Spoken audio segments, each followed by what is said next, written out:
Good evening, everybody. Can you hear me? Yes. Hi, Councilman Burns. Can you hear me? It's Grace. Oh, thank you very much. Thank you.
Okay, Grace, do we have everyone here? I think we do. Yes, it looks like everyone's here. I'm going to start the webinar. Okay, great. Thank you. Okay, we're good? We are all set. Great, thanks. Let's call the meeting to order. Welcome to City Council Business Meeting for Wednesday, April 7th, 2021. Please rise and say the Pledge of Allegiance. I pledge allegiance To the flag of the United States of States America of America, and to the republic which for is which it stands, one one nation, under God, indivisible, with liberty and justice for all. Thank you. Roll call, please. Councilman Scringy, Present. Councilwoman Riley, Present. Councilwoman Friedman, Present. Councilman Burns, Present. Councilman Strawn, present. Councilman Scanlon, Present. President Ressinetti. Present. That's all 7 here. Thank you. Moving on to approval of minutes for March 17th, 2021. Councilman Scaringi. Thank you, Madam President. I'd like to stand and ask for unanimous approval for the minutes from March 17th, 2021 regular business meeting and both the March 22nd, 2021 and March 29th, 2021 special business meetings. Can I have a second? Second. You all in favor? Aye. Aye. Aye. Thank you. So now we have to, City Council needs to set a public hearing for our next business meeting. I'll let the clerk read that into the record. Binghamton City Council and the mayor will hold a public hearing regarding RL 21-60, amending the bond ordinance adopted February 18th, 2015, and heretofore amended on March 7th, 2018, and February 19th, 2019, on account of the State Street Reconstruction Project. This public hearing will take place during the next regular City Council business meeting at 6 p.m. on April 21st, 2021, at City Hall, 38 Holly Street, Binghamton, New York, and virtually Zoom. Okay. Thank you. Residents wishing to submit comment for the public hearing may do so electronically by emailing their comments prior to 5 p.m. the day of the meeting to clerk@cityofbinghamton.com or virtually via Zoom.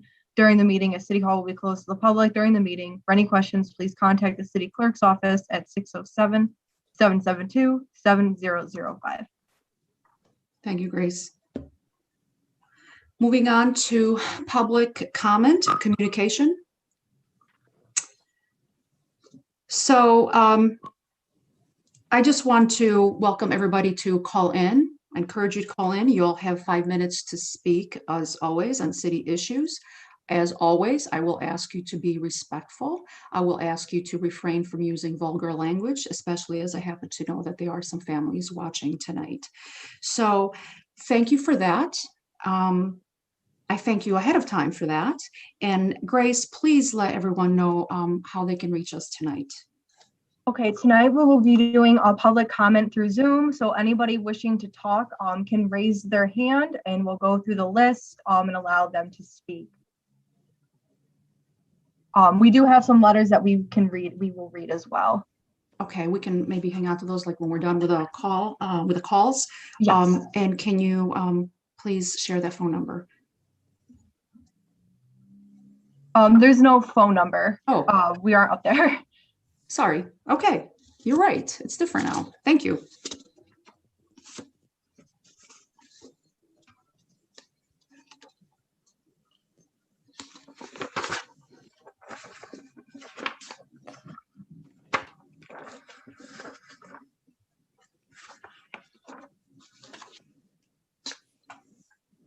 This is Councilwoman Friedman. Can I just ask a question? Sure. So we're, members of the public are not participating by calling in on the phone? That is correct. We are not up in that location anymore. We're only on Zoom. I see. Okay, so let's say if somebody maybe is listening in, or they would have, I just want to clarify the process. They can only call in via Zoom, and how would they do that on the phone? I'm not positive on how to do that on the phone. We do have some people that have their hands raised. So I know some people are trying to do that on their computer. Okay, I wonder if, after we let these people speak who are on Zoom, if we can maybe announce the phone number to call in, because I believe that there are some people who are listening in on the phone, but not over Zoom. I just want to make sure, excuse me, that everybody who would like to make a comment will have the ability to do so. Yes, Lee is here with me, so he will look up how to call in via the phone or their cell phone if they're listening that way. So Okay, he's gonna look perfect. that up and we'll figure that out. Thank you, Okay. Grace and Lee. Thank Great. you. Thank you. Okay. Right now, we will allow.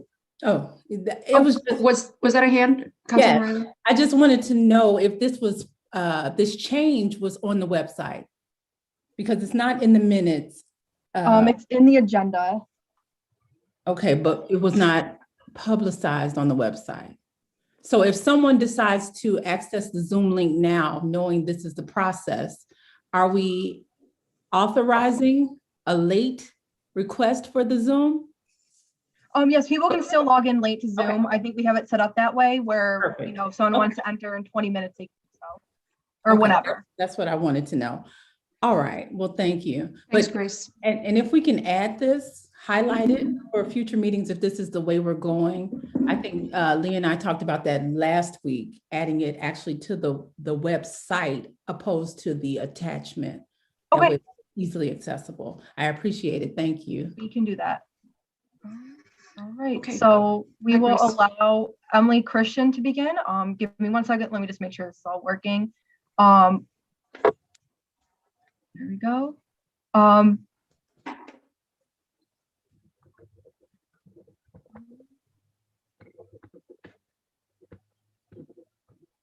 Okay.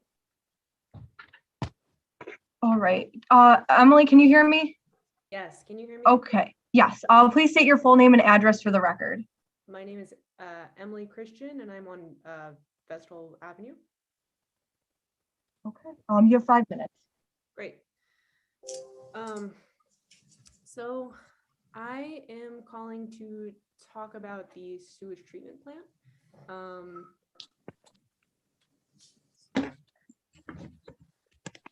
Privatization, which is unfortunately a conflict of interest. I'm wondering, first, why City Council doesn't recommend contracting with a company who's not been involved with the plant. The next point being, one of the main filter systems in the plant is made by Veolia and traded under the name Kruger. Part of the audit is about making sure that the staff who work at the plant are maintaining and operating this filtration system accurately. So I'm wondering how Veolia possibly audits the operation and maintenance of their own product without being biased, another conflict of interest. Thirdly, the DEC does annual inspections of the plant, including maintenance and operations. Why do we need to spend money when they do this for free? The latest annual inspection by the DEC engineer took place on January 21st of this year.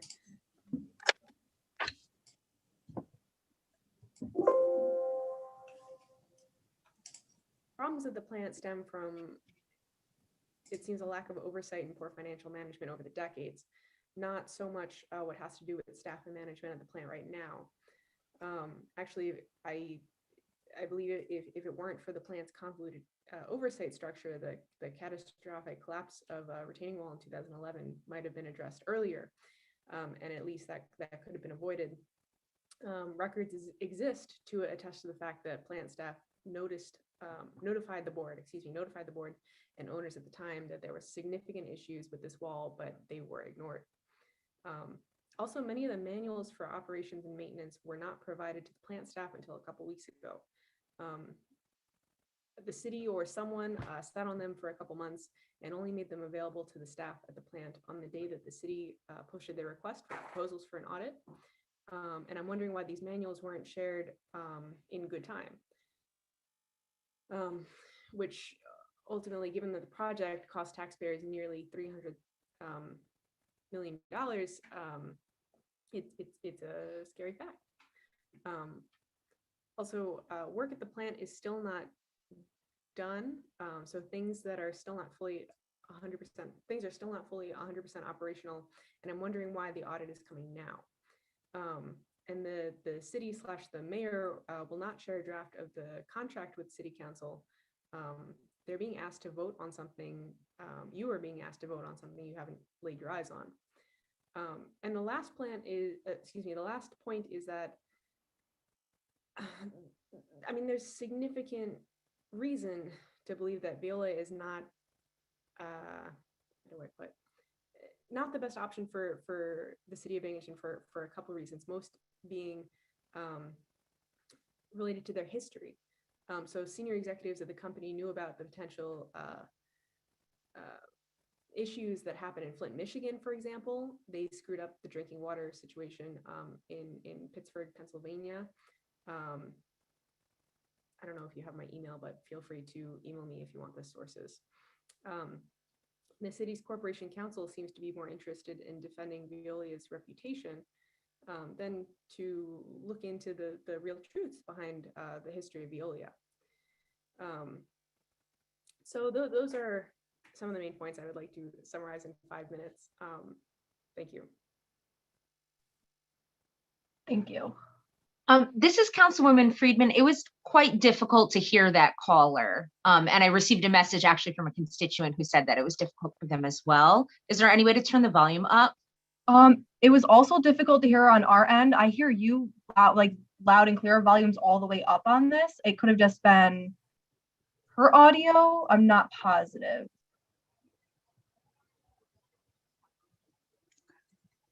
Let's continue, Grace. Thank you. Okay. Next we'll go, let's see. Naraya Sharif, I'll allow her to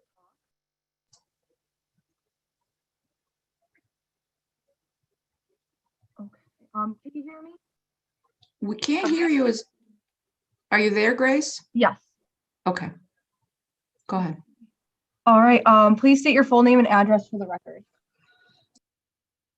This me. Yes. My name is Naira Sharif, and I actually live in Flint, Michigan, and I am the director of a nonprofit organization called Flint Rising, which formed in the aftermath of the Flint water crisis. Excuse me. Point of order. I'd like to make a motion to waive the rules, please. I'll second. Thank you. Thank you. Thank you. Go ahead, caller. I actually heard about this because I actually have a Google alert for anything related to Flint water, and saw in your local NPR affiliate WSKG about what was happening in Bridgehampton. And I felt compelled like make time today to tell you what happened in Flint. I never heard of Veolia before the emergency manager contracted with Veolia to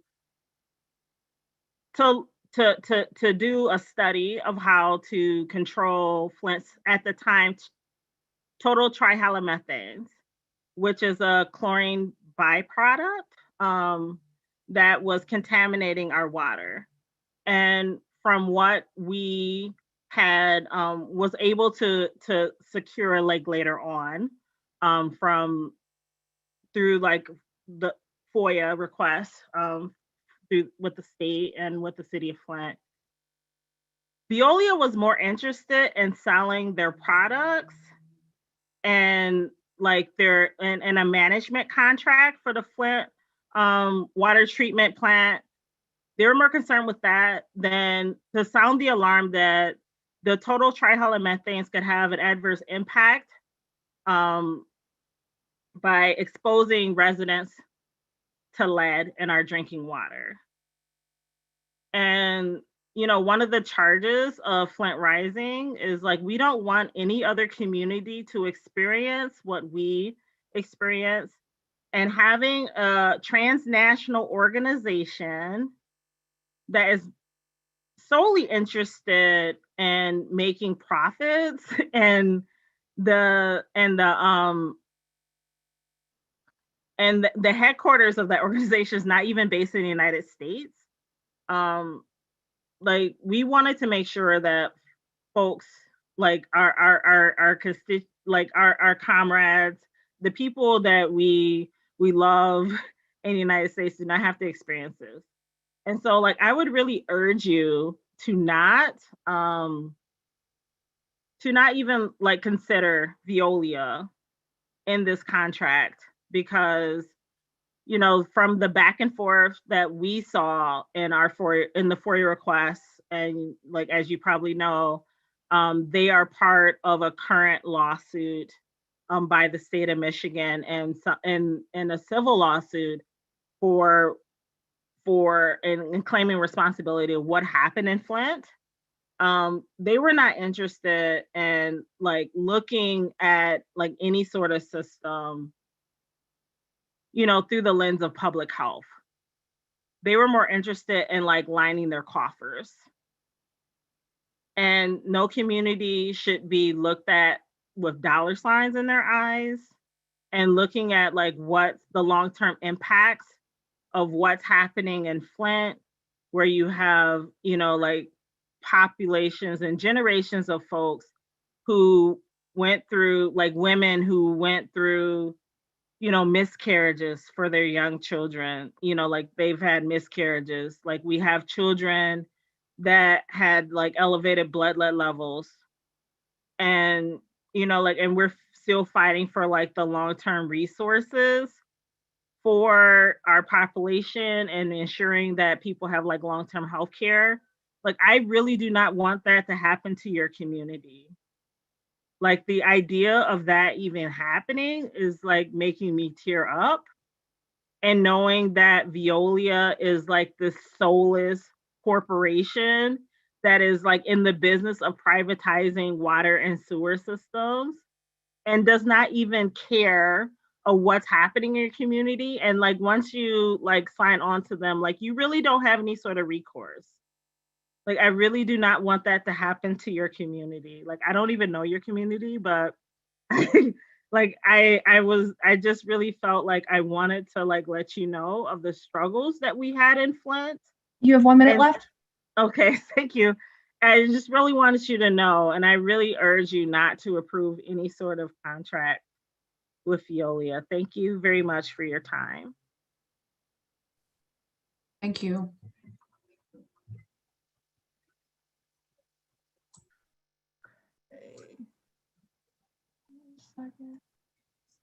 Okay, next is Marion Irwin.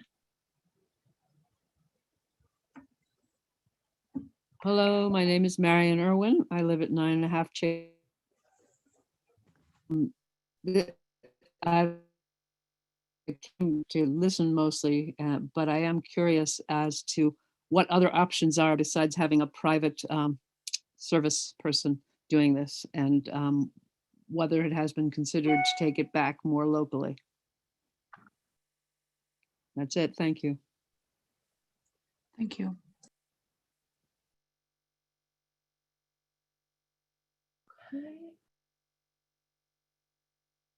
Next we have is John Solak. Okay, Please Can state you- your full name and address. John Solak, 8 Lathrop Avenue. Am I being heard? Everybody hearing me? Okay. Yes. Backtracking to the infamous Monday night meeting, public hearing required by law, where comment wasn't taken. Hissy fit. That was easily solved, Mrs. Resinetti. If you wanted to take a powder, you could have just turned the meeting over to Angela or Aviva. I'm sure they would have done it. And you didn't save anything by doing that because you were required by law, and the next night you did it. I don't like bad language, but that's a moral judgment. That's a moral judgment.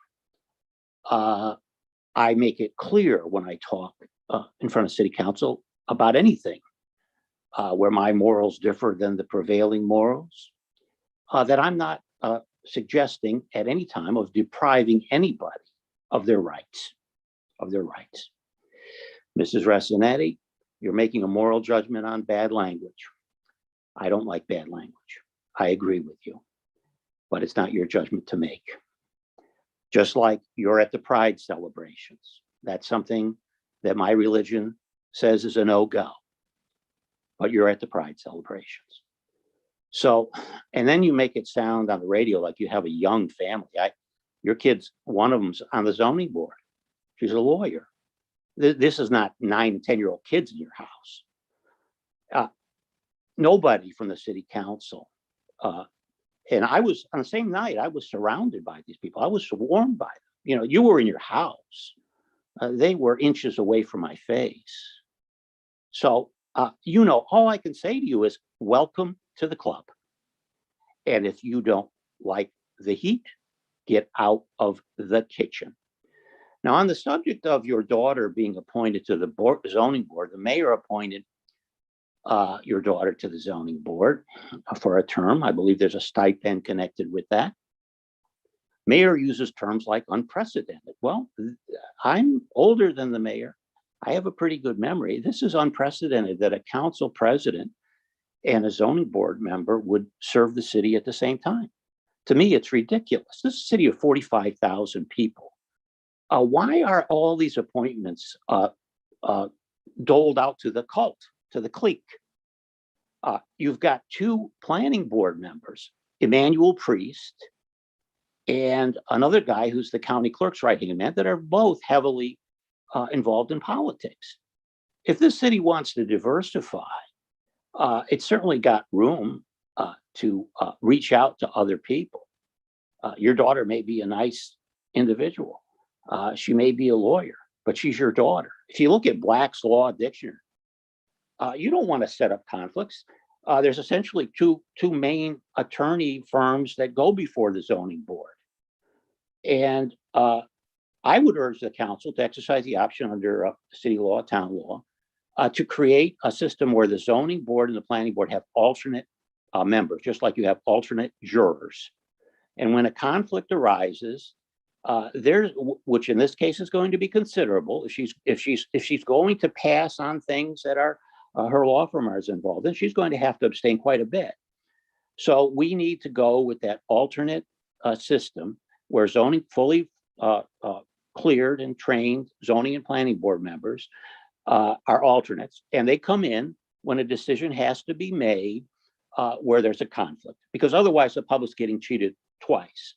People are coming on the zoning board and the planning board knowing in advance that You have 1 minute left. There's embedded conflicts of interest. I think it's totally ridiculous.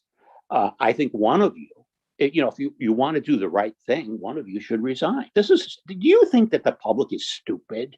Do you really think that the public is that stupid? A lot of people don't follow the city council. They don't know certain things. But this is outrageous to me that a council president and a zoning board president, I think, to me, see, it's bad form. My era says you don't grab all you can grab. There's a thing called class and style, not only in appearance, but in action. And it's time for you and your daughter to make up your mind who's going to do what for the city of Binghamton. This is absolutely the most asinine, corrupt thing I've ever seen in my life. Thank you. Thank you, caller. Grace, go ahead, please. Okay, the next person we will allow to talk is Dan Livingston. Please state your full name and address for the record. Dan Livingston, Park Street, Binghamton. Am I coming through? Yes, I can hear you. Excellent. So first, I'll just start off by saying it's kind of a jerk move to pull the phone number for people to do public comment at the last minute. I looked on the agenda and it doesn't say that there's no phone access. It only says that you can call in via Zoom, which was always an option to call in via call in and listen via Zoom. It's really not clear that you're basically pulling the prevailing public comment method away from the people at the last minute. Anyway, I came on to comment about this Veolia contract. Now, first of all, I know that there's a meeting recording that has mysteriously disappeared of the work session where the mayor kind of stormed in and really disrupted that meeting while the city council was doing its work of questioning city hall staff about business that was before them. Now, during that meeting, the mayor said that he would share the contract, this contract with Veolia, with the city council before the vote in order to pursue what he called a team approach. And now this may not have been the usual course of business. You know, the city council may not usually get to see these contracts before they're voted on, and we can debate whether that makes sense or not. But the fact remains, the mayor promised to show you the contract, and you haven't seen the contract yet. So I just don't understand why you would vote on this, unless you're, assuming that a team approach just doesn't make sense, unless you're assuming that actual oversight by the city council isn't really necessary. Now, some other people have already said that Veolia is conflicted, and they are. I mean, an audit is supposed to be conducted by an independent third party, a disinterested party. And Veolia has clear lines of interest here in this, in what goes on at this plant.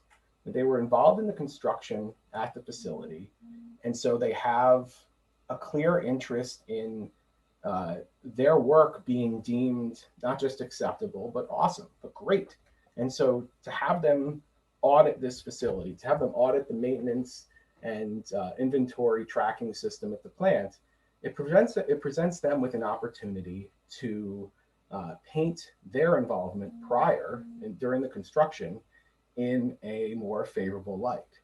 In addition, they also have an active bid for this privatization contract, which everybody knows. Now, Ken Frank said at the work session on Monday that they can't change the bid that they submitted, but I looked at the privatization RFP and it says that the bids can be modified. So I don't know where he's coming off saying that there's no way they can use what they learn in fulfillment of this audit contract to strengthen their position for this RFP bid. In the RFP, it also says, the privatization RFP, it also says that the process for approving this privatization company was supposed to happen 120 days from the deadline that was in the RFP, which is 2 years ago almost. So if the city found a way to resurrect this dead privatization RFP, You have 1 minute left.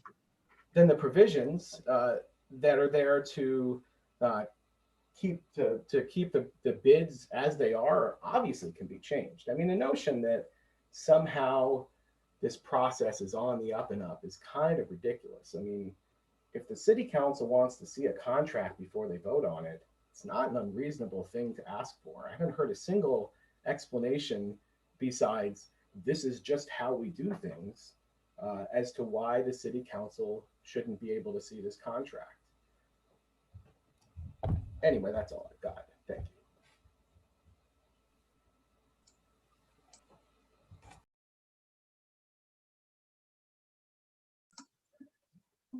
Okay, next up is Brian Swan.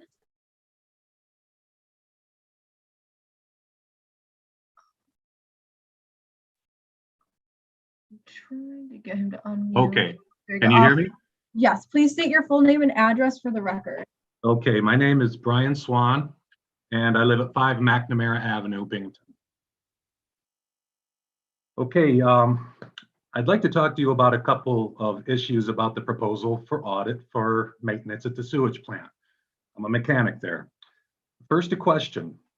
The mayor has mentioned several times about maintenance issues. What are these issues? Any details available? If there are, we'd love to hear them. The mayor mentioned on Bob Joseph's show that the $275 million upgrade price tag is due to poor maintenance. Really? Nothing to do with the wall collapse or the 500-year flood that the staff had absolutely no control over. He mentioned a watchdog press report from 2013 that cited poor maintenance that cost millions of dollars in equipment repairs. Really? Anyone actually read that article? If you did read it, you would have noticed that it had nothing to do with any maintenance at all on the part of staff. It was all about how the staff and supervision tried to notify the sewage board in the city of Binghamton that the wall was bowing outward and getting worse. The rest is history. It fell. How the mayor got maintenance issues out of those articles is beyond me. If we're talking about before the flood and wall collapse, you're looking at over a decade ago. That was a mostly different group of workers and management. We now have a maintenance system in place that didn't exist at that time. How can you compare what was happening then and now? The $275 million upgrade was needed not only to rebuild the BAF and digesters, but also new buildings and equipment to accommodate the new system. For example, a backwasher Actiflow building had to be built to accommodate the new Kruger/Veolia BAF system. And other additions such as new bar screens and fine screens were desperately needed because we had already built the old bar screens several times. We did that in-house and we saved the community a lot of money there. Our old equipment was really old. Some of the drive units were from 1960. The grit pumps were from the mid-70s, and I might add that they were still working because of maintenance, but they were very aged. The primary settling tanks were old concrete, 1960 as well. So again, what are the maintenance issues? I really don't think anybody has an answer. And that's probably due to the fact that you have not been given one. But yet, you're expected to vote for a maintenance audit based on what? You were told of maintenance issues, but it was never explained to you what exactly they are. Here's another question. Why Veolia? Why bring Veolia of all companies into our plant? They are a huge global company that swallows up water and wastewater plants throughout the world. The $66,000 price tag is nothing to them. So why would a huge company like that have interest in us for an audit? Hold on, they not only own the company that built and designed our BAF, but they were also major bidders for privatization. Something doesn't smell quite right, and it's not the sewage plant. It's pretty obvious that they have their eyes on the prize. It's definitely a conflict of interest, no matter what the mayor and his friends say. Do we really want or need that company in our maintenance system? And I want to stress this, we have nothing to hide. If anyone has any good ideas to bring to the table that can help us out, we're all for it. But why couldn't it have been one of the many other companies that do these type of audits? I think I know why, and it's pretty easy math. And despite what Mr. Frank said at the Monday work session, the state of Michigan Attorney General is suing Viola for negligence over Flint's water disaster. That's easy to look up, and that did happen. The mayor mentioned transparency. Here's some transparency for you. You are all invited to stop by and visit us at the plant to learn and actually witness what we do. We can visit our mechanic, you can visit our mechanic shop and electrician shop. It's very easy to get to. We're downstairs in the main administrative building. We can You have 1 minute left. Thank you. We can show you the tools and inventory organization. Most importantly, we can show you the CMMS system that we're always talking about. You can see how we use it for our maintenance schedule every morning and how we use it for our asset and inventory info.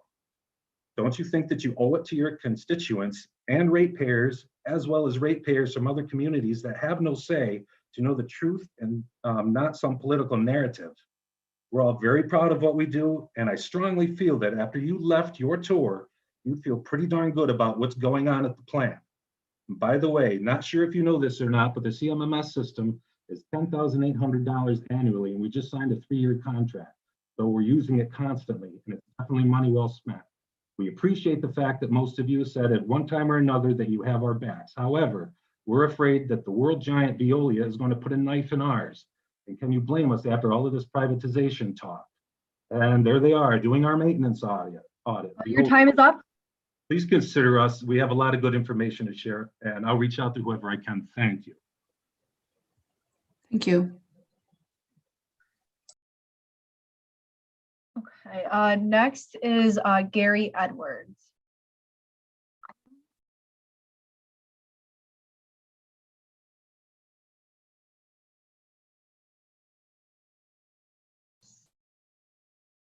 I'm seeing him to unmute.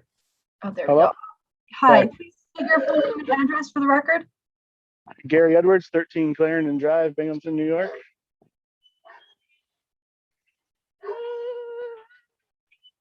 Hello? You can hear begin. you. Yep. Okay. Sorry, it was, I guess first off, I would like to say I'm very disappointed on how this Zoom call just came about. I was ready to make phone calls and I had to scramble to get on Zoom, and I've never done this before. So that was a big disaster almost. I work at the plant, the wastewater joint sewage treatment plant, and I'm calling about the Veolia maintenance audit. Obviously, you guys have all heard Veolia has their hooks into basically everything. They built they have some equipment in the plant. They bid for privatization. I'm not sure how that isn't conflict of interest and why we couldn't actually use a real third party business to do with an audit. The audit itself, we paid close to $300 million for this plant, and there was no internal audit procedure put in place to get the information that you guys are basically going to pay another $70,000 for. We paid $1.9 million to Jacobs for a 2-year extension. Couldn't they have provided us with a list of assets that we were supposed to receive from the construction companies? We've heard from people from Flint, Michigan, and that was great. That was just great. You heard from Brian Swan, works in the maintenance department, said everything perfectly. We want you guys to come down so you guys can actually get first-hand experience of what we actually do. I can sit here and shoot out rainbows and glitter, and it really doesn't matter unless you guys come down and see it for yourself. So the mayor saying this, the mayor saying that, Veolia saying this, saying that, really doesn't, it shouldn't hold water, because you guys need to come down and see this firsthand, what we do every day. See the CMMS in action. The stuff that pops up every day to tell us this needs work, this needs maintenance, this has to be changed. Every day this happens. we're basically throwing away $70,000 more to a huge company for the stuff we already have in place or should have been included in the $300 million that we've already spent for this upgrade. Brian talked about the BAF Kruger system, which is a Veolia product. We've had to replace two valves. One was actually replaced by the construction company before they left. But they are 18-inch valves, 400 pounds. We went to use the big crane that you can see. There's two of them on Old Vestal Road. One of them doesn't work because they spin around freely and it broke the wires inside. And then we have to take the valve downstairs. We had the electricians temporarily rewire the crane so that we could use the brand new crane, the $300 million crane. And we took it downstairs. Then we couldn't use the cranes downstairs because they run into each other and they're not even hooked up with power. How is that $300 million? So we replaced that yesterday. We had to carry it, pick it up, put it in, take the old one out, blah, blah, blah. Oh, you have 1 minute left? Thank you. We've had two actuators that are 2.5 feet long, 100 pounds. We had to replace those already. And actually we haven't even got a chance to replace them because we have to get them rebuilt. And these are brand new things that are breaking already. And it is from Veolia. So, cover up, conflict of interest. I mean, just throw any word out there you would like. I mean, there's just issue after issue there. And again, if you guys come down, we could walk through and point at things that are ridiculous. We had $4,000 worth of scaffolding had to be put up to service a piece of equipment that has no other way to get to. No way to grease it, no way to check it out without renting scaffolding. It is not our fault. We work there. We do what we can. We make things up to get the job done. We save Your time is up. thousands and thousands of dollars every day. Veolia is not the choice. Thank you. Thank you.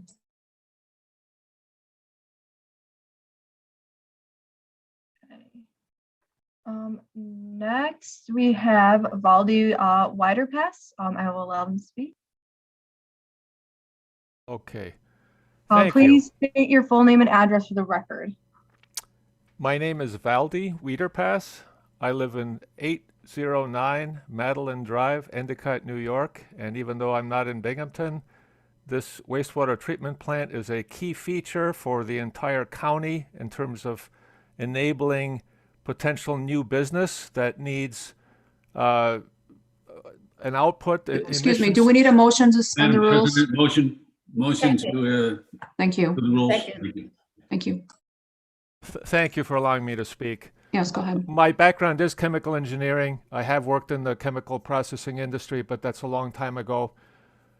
So I have a little bit of experience with equipment, and from listening to the people that actually work at the plant, it sounds like the oversight and the specifications and drawings and plans, some of that wasn't done properly. And to put in auditing by a company that was involved in that makes absolutely no sense, even to a person that doesn't have a degree, anything to do with this. This is plain to see, and the only reason I can see that somebody's trying to do this is because they're trying to find some way to hide what happened. And to put in a company that is already involved in this and potentially could get new work as well, but from privatization, just doesn't make any sense for a choice for auditing. So that's number one. Number two, the overall concept of privatization in general has a poor history for public projects and public services. What tends to happen is they lowball to get in, and then once they're in, they raise their costs, and then the taxpayers end up paying more because they obviously need to make profit. So the idea that you can save money by bringing in a commercial enterprise to take over something that has been done by a public employees in the past doesn't make any sense either. So there's 2 strikes against this. And the 3rd strike against this is just the history in general here.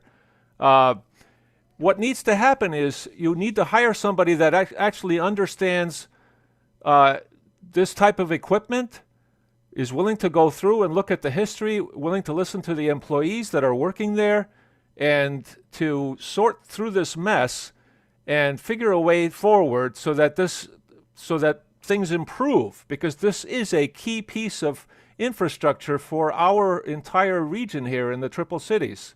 So thank you for listening to me, and please vote against using Veolia for this audit. Thank you. Thank you.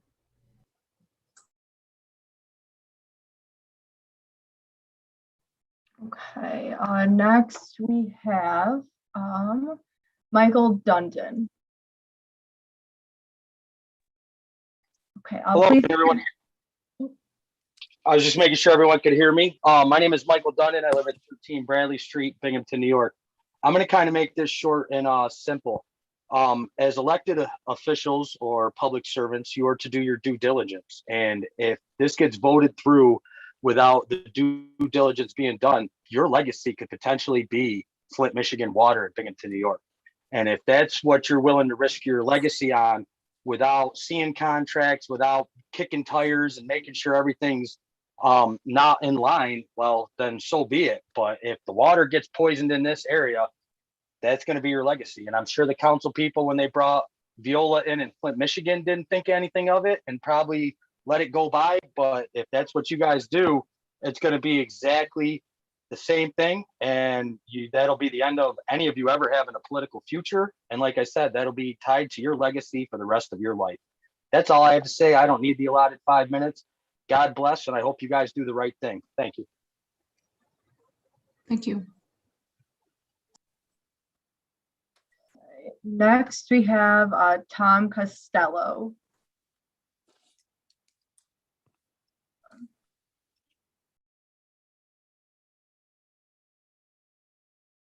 It says for him, he is using an older version of Zoom.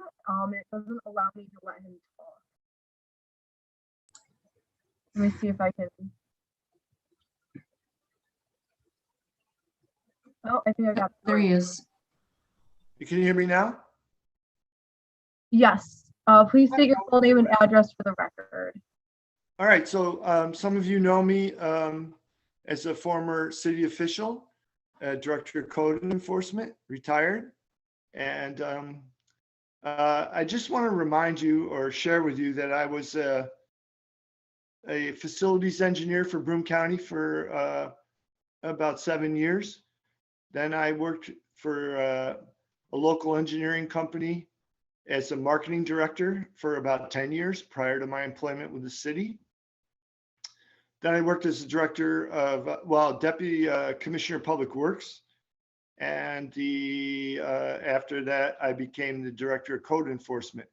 And during that whole span of my career, I spent many, many hours working with public and private procurement processes around engineering firms, international companies, local companies, and some of which involved the sewage treatment plant. It's specifically. And I just want you to know that, like, one of my concerns is that in general, speaking broadly, in my experience at the city for over 10 years, I felt like there was a very, very opaque process around consultant procurement. And as someone who was actively engaged in marketing consultant services, I think I can speak to that with some expertise. There are many, many engineering firms. There are many, many opportunities out there available to us as a municipality. And in my experience, what I observed was that was narrowed down to a very, very small number of companies. And speaking of the sewage treatment plant in particular, you may or may not remember or know, but right from its inception, there was a company called Calcerino and Spinos, CNS, that was basically the house engineer for decades. And some of their work was great. Some of their work maybe was not so great, but it definitely affected how the history of our sewage treatment plant evolved over time. And I am really concerned that when you're choosing this particular firm, that you might be picking the next CNS company that might be dominant in our community for the next 20 or 30 years. And in that respect, former Commissioner, Public Works Commissioner Luke Day was a strong advocate around the idea that the sewage treatment plant is one of the most important vehicles of economic development in Broome County. And everybody who wants to invest in this community, whether it's retail, industrial, or residential, has to cope with the capacity of the sewage treatment plant. And I don't think the public necessarily understands that in a technical way, nor in a kind of social or cultural way. But hopefully you do, as our council people. You realize that, like, Broome County, for example, has a tremendous interest in the performance of the sewage treatment plant. It's not just the city of Binghamton. And I really think we need more transparency around consultant procurement. I don't know if this firm is a good firm or a bad firm. I just got notice about this 2 days ago. You have 1 minute left. Okay. Thank you. I would just ask you to consider that there may be many other firms out there who are equally capable of providing the service that you're looking for. And I appreciate your time. Thank you. Thank you.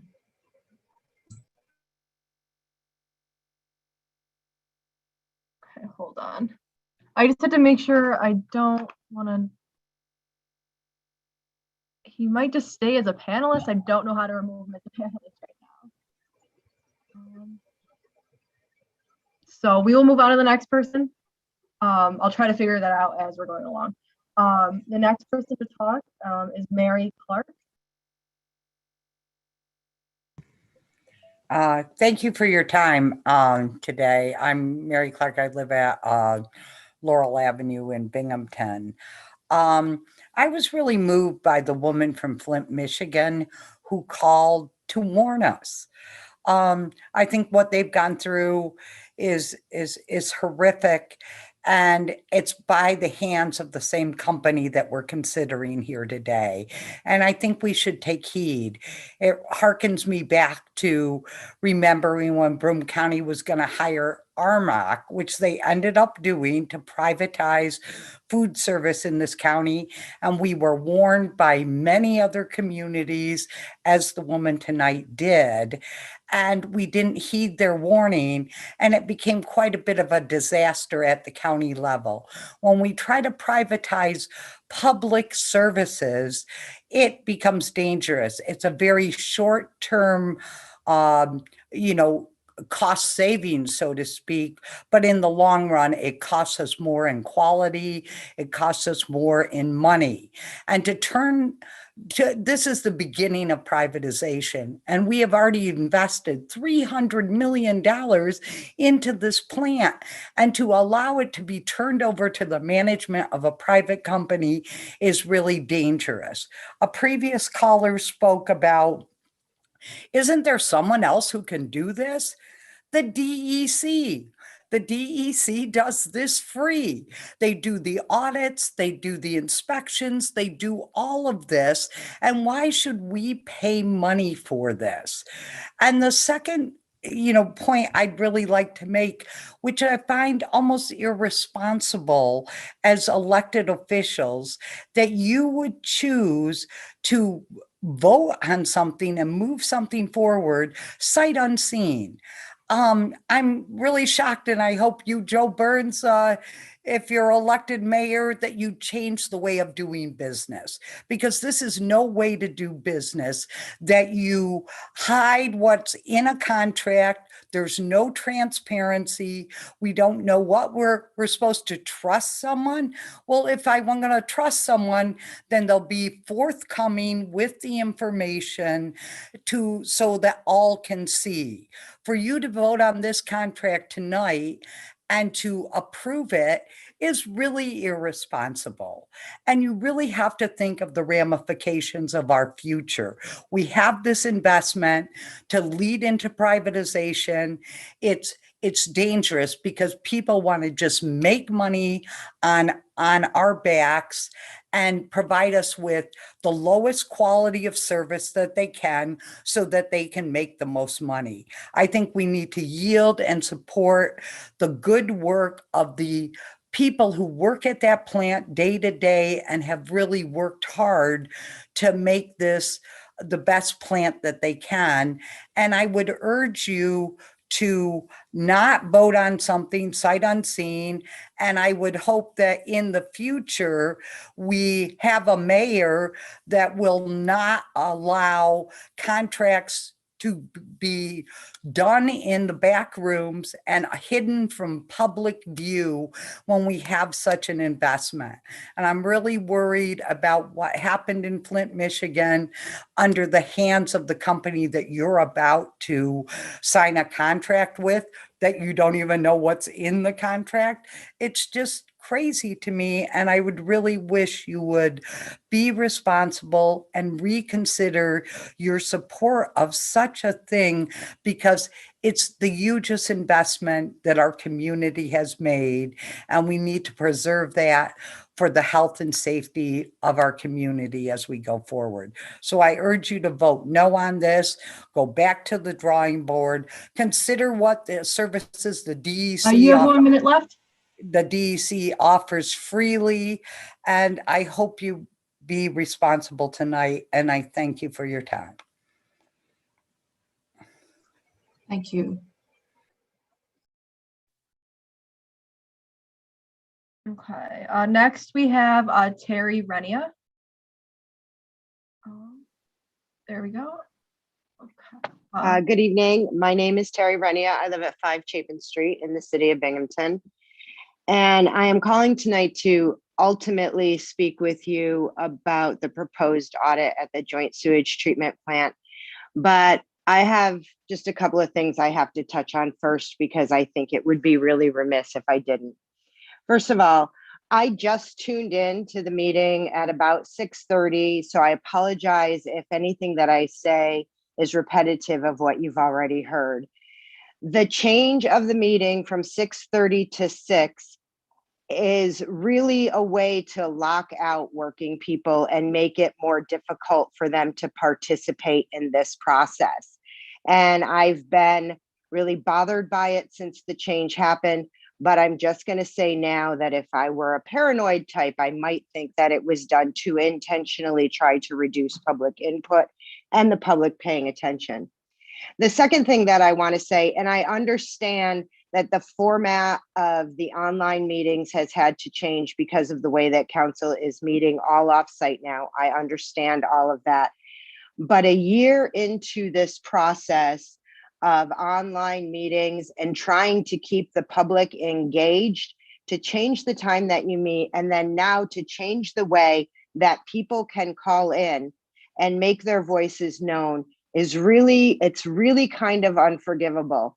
There should have been some publicity around this to let folks know. Something on the council webpage. Look, you're no longer going to be able to call the number you've always called. You're going to have a current version of Zoom, and you're going to have to sign on Zoom to get in. I've had people text me and ask me, how do I call city council tonight?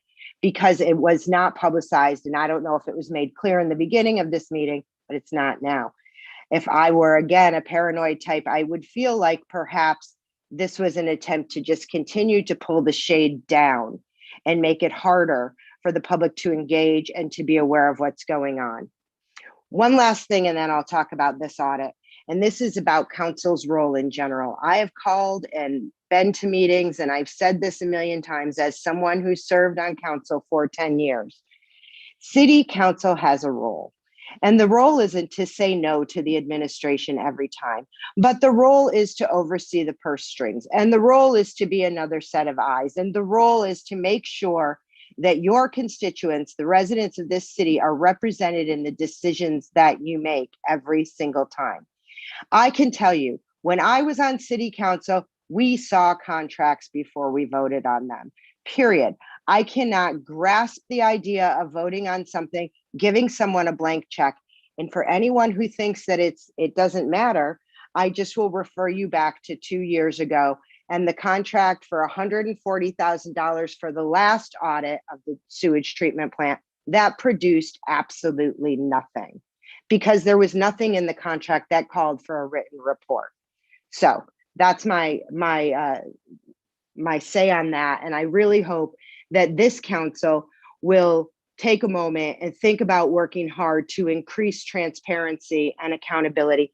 And also, if we're going to be totally on Zoom, it would be nice to be able to see all the council members, not just 5 of you, although I'm grateful to the 5 of you for being on. Now, to the audit of the joint sewage treatment plant. I mean, I don't even know if everybody's here tonight. To the audit of the joint sewage treatment plant.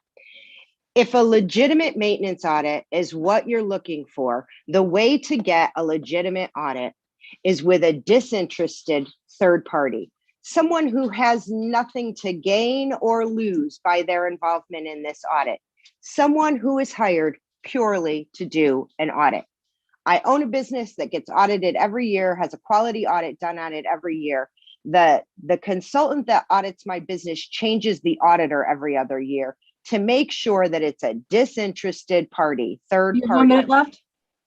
I would suggest that council listen to the employees. I would suggest that you follow your conscience and your common sense regarding conflict of interest. And I would beg you to just do the right thing. You are allowed to vote no, council. You really are. It doesn't mean you're obstructionist. It doesn't mean you're trying to stop progress. It is your job to represent everybody's interests. If you need an audit, find a disinterested third party who's not involved and contract with them. Thank you. Thank you.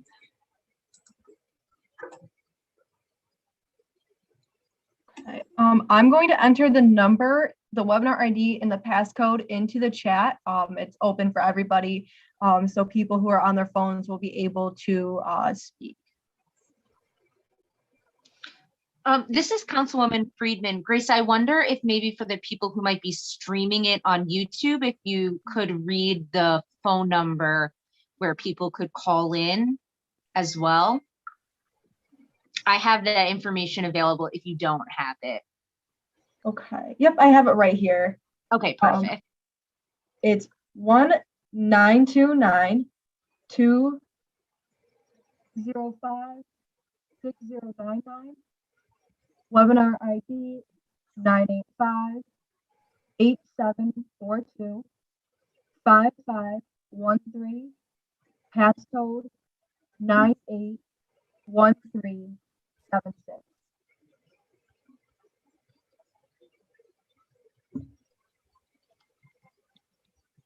It was a little bit difficult to hear. Do you think you could repeat that one more time? You faded out. Yes. The number is 1-929-205-6099.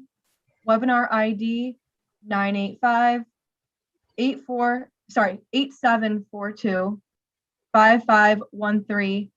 Passcode 981376.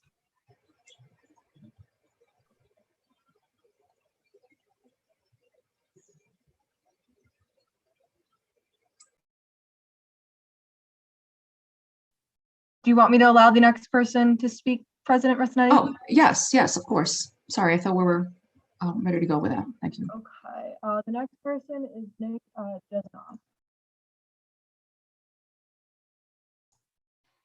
Hello, can you hear me?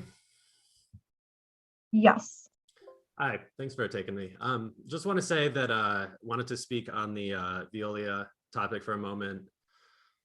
I think nobody wants Binghamton to become the next Flint, Michigan. The fact that there's like this much conversation around wanting to hire a water company directly tied to the Flint water crisis is like incredibly concerning. You ask anybody, Republicans, Democrats, anybody, independents, if they want Flint, Michigan water, and they will tell you no. 100% of people will tell you no. This is not a partisan issue. So beyond that, audits are only really effective when they're done by a neutral party.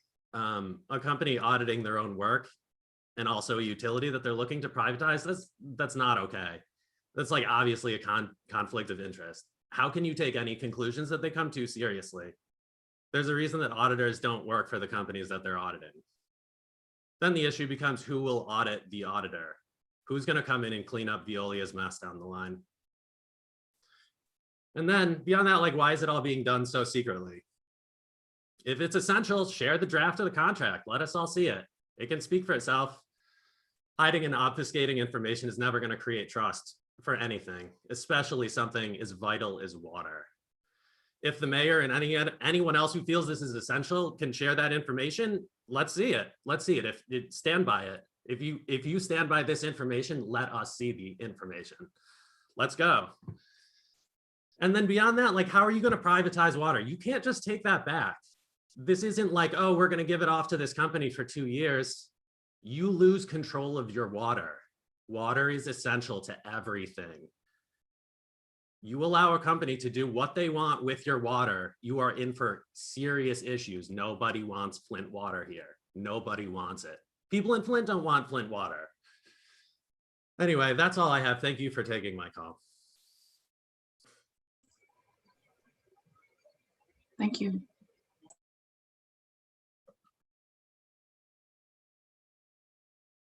Okay, the next person, the name just states Southside resident. When they speak, they'll have to state their full name and address for the record. Hello? Hi, please state your full name and address for the record. Yeah, sure. This is Rob Raynerson. I'm on Pearl Ave in the city of Binghamton. I'm a little disappointed. Long-time listener, first-time caller. I'm a little bit disappointed. You know, I used to be the mayor from my hometown, and I was a former trustee, so I get how this all works. I don't know if maybe you don't, but there's been 2 votes tonight to allow people to speak that didn't even happen. You know, I mean, point of order. You're running meetings that, like, you're not even, like, you know, the one meeting you cut short after a motion and a second with no vote, two motions and seconds tonight with no votes. I just don't know. It's not how well you're spoken, it's how well you heard. I just don't know to what avail what I'm going to say will be heard. But I agreed with John Solak, so I thought I had to take an opportunity to call in. I don't know if it's the legal weed or what, but, like, you know, he's making total sense. I agree with what he was saying, which is, I never thought that I would say that ever. But yeah, I would be nervous to be a city councilman. I thought about getting involved out here, but man, I don't know. You would think the governor's office would have a little bit more to be complaining about, the way that you took the process away from his New Yorkers, you know, with the police department stuff. And then now you're over here, you know, I don't know how often you get people calling and complaining about the way you're doing business, but you should take note that it seems like nobody's calling and giving you guys props. I don't see any big parades trying to put you on their shoulders or anything. I would be concerned, maybe not for the job security, because I get it. Nobody wants to do it. I understand it. I understand that it's a thankless job. Just sitting here taking this from me even is uncool. It's not the part that you like, but I mean, get real. You got people calling and inviting you down to see how it works. You've never even seen how it works. That's ridiculous. You don't even know what's going on. You got to be kidding me. You're worried about the example that people are setting with the language they're using. What about the example of bad business practices you're using when you're voting on contracts you haven't even seen? I mean, get real. It's like, by definition, hypocrisy. It bothers me that I have to call and explain to people in office that that's not how you do it. right? There's rules to how this stuff goes, and you're violating your own rules to benefit who? To benefit what? The mayor? Like the caller that wondered how Rich David got that it was a maintenance issue? Probably Jared Cram changing the headlines for his paperwork again. Who knows, right? The point is that it's not up to him, the caller, to give you the advice that you need to do what you're supposed to do. And that's have an educated vote, right? No one here ran for office based on the fact that you're so knowledgeable in every single aspect of public administration. The only way you can do your job is by investigating and learning about the process of whatever it is that's in front of you. If you don't know, get the answers. If someone won't give you the answers, there's a reason for it. Okay? There's a reason for it. Everything I need to learn, I learned in what, kindergarten is the saying, right? I mean, this is getting to be ridiculous. The cost of doing business is always going to be, the highest cost is always going to be your payroll, okay? But that's a good thing, because in a city where everyone's moving out, the people who work there want to stay there, right? And I'm sorry that you have to pay them a decent wage. I'm sorry that you want people who work for you to have to be able to afford the things that are available in their city. But it's going to be nothing. It's going to be nothing because your debt, the debt that's going to, this company's not going to buy out a debt hungry hippo. They're going to cover themselves up because that's the cheapest way to do it. And for it to not be a conflict of interest by suggesting that this company, they it's a huge corporation, we don't know that the branches are communicating. It says on their website, they pride themselves in communicating with even the smallest of projects. I mean, it says it on their website. Who are you kidding? I'll surrender the rest of my 5 minutes to the silence if anyone wants to answer my questions, please.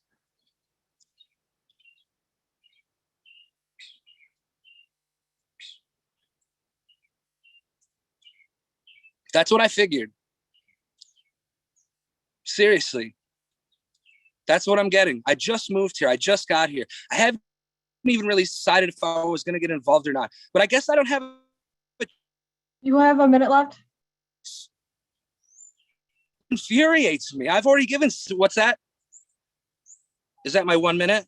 Yes, you have about 40 seconds left. I just can't believe that no one wants to take an opportunity to explain to the people who are listening anything, answer anyone's questions. Of all the questions that have been raised to you, nobody wants to take advantage of that. What did you run for office for? This is disgusting. Yeah, please turn me off. I'm done.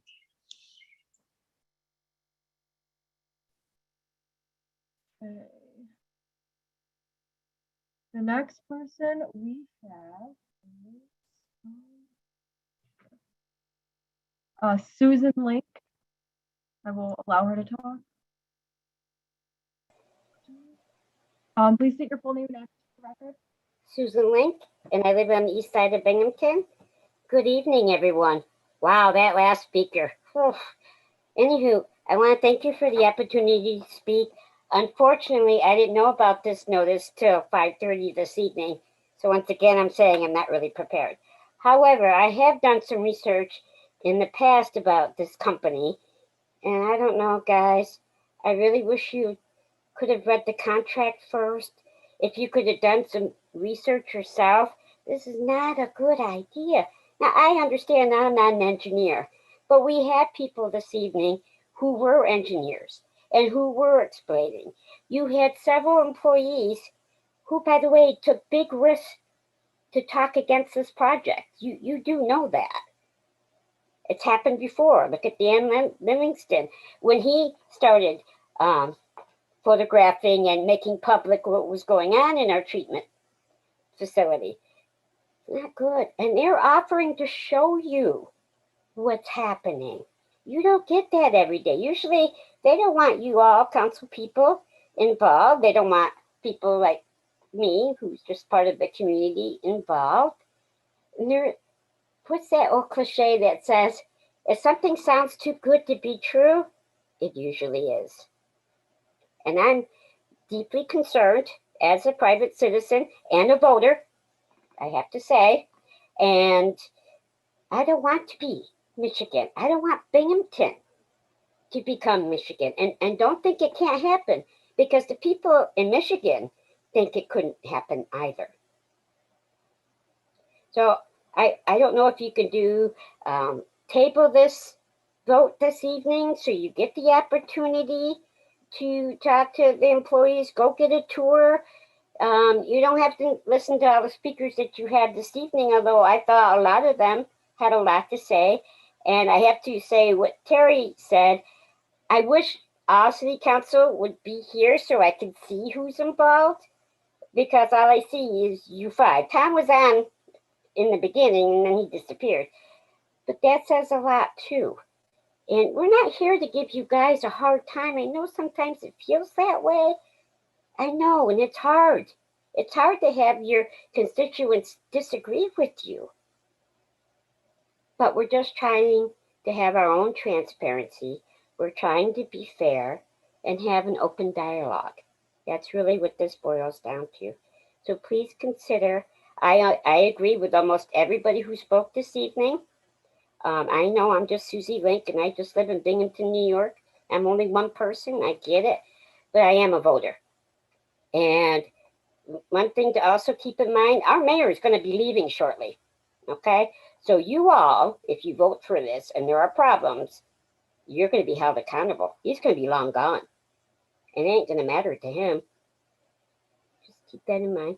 I so appreciate all of you and all of your hard work. I really do. I don't want you to hear anything different from my tone of voice. Thank you. Please take care. Thank you. Bye. Thank you.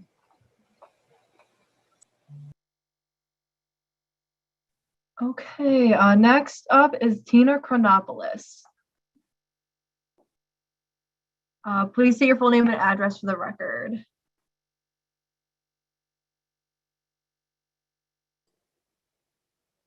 Hi, can you hear me? Yes. Okay, beautiful. My name is Tina Chronopoulos and I live on Laurel Avenue. Tell me when I can go. You may begin. Great. Just a little shout out to the Southside resident. As someone who's been calling and attending these meetings since last summer, I think I've only missed 2. I can confirm that the way this council is being run is pretty unprofessional. The only people who ever ask any questions about anything are the Democrats. And I appreciate you. I am learning so much from you. The rest of you, you just rubber stamp stuff unless you are given a script by the mayor. Remember how in December, the Republicans on council very, very uncharacteristically gave the 3rd degree to the superintendent of the plant? You went out of your way to ask questions. I'm just really interested to know about things at the plant. And when I wondered why you did this at the next session, I was called out by then council president for not knowing what I'm talking about. Anyway, I'm sad to say that my hunch at the time was right. As you know, I sent an email to everyone on council on Monday, and in this email, I included black on white and incontrovertible evidence that Veolia was involved in construction at the plant. And we've heard from people at the plant who've told us that this is the case, right? I'm talking about the BioStir biological aerated filter system, the idea that Veolia can come in and do an unbiased audit on how its equipment is being operated and maintained is ludicrous. This is the very definition of a conflict of interest. In past city council meetings, both corporation council and the city engineer have gone out of their way to use big and small words to argue that there are different parts of Veolia and that it's okay if one arm of Veolia does this thing over here and another arm of Veolia does that thing over there. And it doesn't really matter that they do business as Kruger, but come on, do you really think that we're stupid? I'm really curious why the mayor is so insistent that Veolia has to do the audit. It really doesn't inspire confidence given what we know about the plant. My assessment is this: you advertised the bid poorly, which you did, and you had a pretty short turnaround on it, which you did, so that only a handful of companies could submit proposals. So you basically made it so that only 2 companies could make a bid when there are actually lots more that could do this independently. And you're trying to strong arm city council into approving something that is highly problematic. I'd like to corroborate what Gary Edwards said, the person who works at the plant. I've had a chance to look through lots of documents that have to do with the work that took place at the plant but indicates that there were many, many and numerous problems the entire time construction work took place. The DEC on many occasions pointed out that there was faulty workmanship, that things were installed backwards, that things were not working properly. Not only that, I can confirm that throughout renovation, staff at the plant were never consulted or taken into account. And if anyone would like to see this information, I'm happy to share it with you. Finally, there's something bigger at work here, and it has to do with trust. I've heard plenty of council members on both sides emphasize how you want to build trust, listen, and communicate.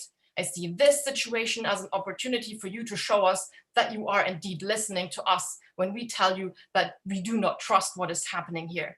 Remember how the mayor in 2019 surprised not only the board of the sewage plant, but also the staff who work there, on all of us in the community, when he turned a study into management options into a request for proposals that ended up seeking bids from companies for privatization? That was a breach of trust, and it runs very deep. I'd also like to remind everyone who is listening that the mayor likes to pick and choose what he tells the public. First of all, he keeps saying that the cost for rehabilitation has been $275 million. He did it last week in his press release, when in fact it is now $300 million. Please, you have 1 minute left. Us. How else can we trust you to take care of our tax dollars? Also, the mayor in his press release last week referred to a watchdog report from 2013. I sent this to City Council. I read it. He failed to mention that this report very clearly says that problems at the plant are not because the staff weren't doing their jobs properly. In fact, they kept raising the alarm about poor construction work in 2008 and 2009. Not only that, it informs us that governance and oversight of this plant are the most convoluted in the entire state, which means that there is a lack of accountability. The mayor, the board, the city council, and village board can pass the buck and use the employees of the plant as scapegoats. As others have said, the sewage plant is a valuable community asset. We should not be giving that up. And on March 15, Jared Graham said that there is an inherent flaw in private management. And yes, indeed there is, and it is this: there is zero oversight. So I don't think anyone in the community is disputing the fact that maybe a good your time is up. operation plan is a bad thing, but we ask you to vote no on this because we don't trust what's going on here. Thank you for your time.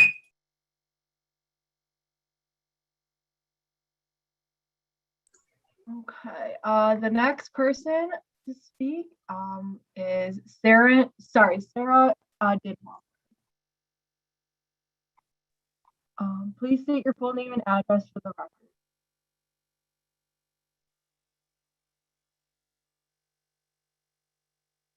Sorry, Sarah Dinhofer, 30 Handel Street. Can everybody hear me okay? Perfect. Hi, everyone. I'm just calling in to point out how clear it is that this deal is questionable enough that it's necessary to be passed in the most hidden way possible, it seems. When it was proposed years ago, the public was decisive in that they were skeptical of Veolia, which I think has been clearly justified, not only throughout this meeting, not only by many constituents, but also by firsthand users of Veolia's quality of work and regard for safety elsewhere, such as in Flint, Michigan. They were also reasonably skeptical of the fairness of the bidding process, the overall cost of this project, which has continued to balloon due to mismanagement by Veolia, and the need to privatize it all, which has never been honestly stated. All of this skepticism seemed to lead the council away from considering the privatization to be a priority for over a year. If this were legitimately helpful to the constituents of this city and its surrounding areas, then why is it necessary to bring this to a vote after all that time, seemingly once the public has lost its interest, and so suddenly providing no time to not only your constituents to properly inform themselves on the matter, but no time to even share the text of a potential contract with you, the governing and approving body. This action could potentially cost our county much more in mismanagement and upcharging, as well as lose jobs for trained specialists that have our best interests at heart. This issue is much more important to our community than it is to keep some sort of handshake deal in place. The very idea that some foul language offends this council more than the idea of poisoning its own citizens is laughable. Thanks for listening.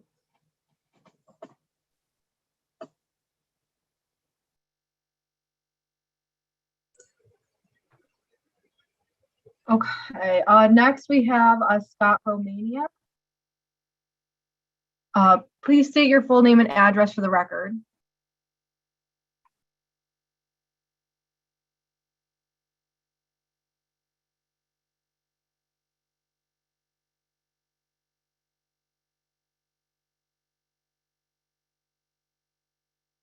Okay, I don't know if he's there. I'm asking him to unmute.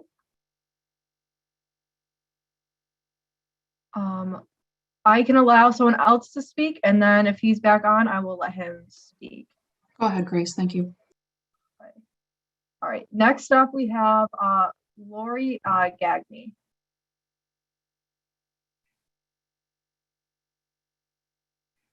Please state your full name and address for the record.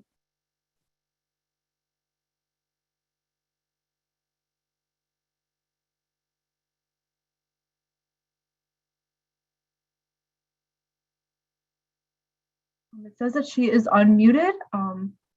We cannot hear her if she is speaking.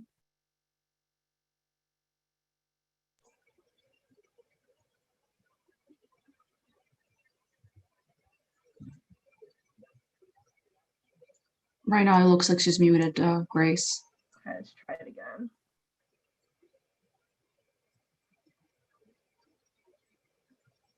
Hi, can you hear us?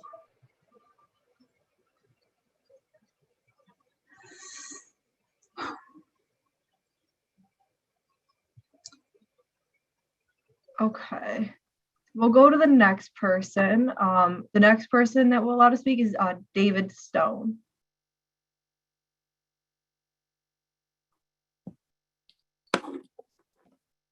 Please state your full name and address for the record.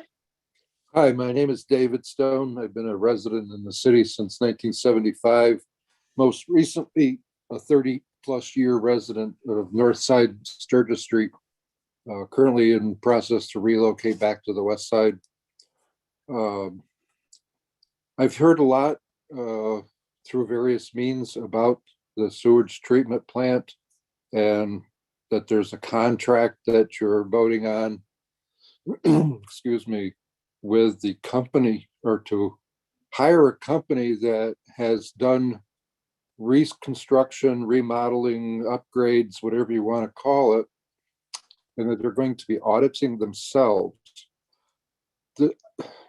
The idea that an organization that has done work can go in and verify that their work is up to the quality and standards that it's supposed to be is totally ridiculous.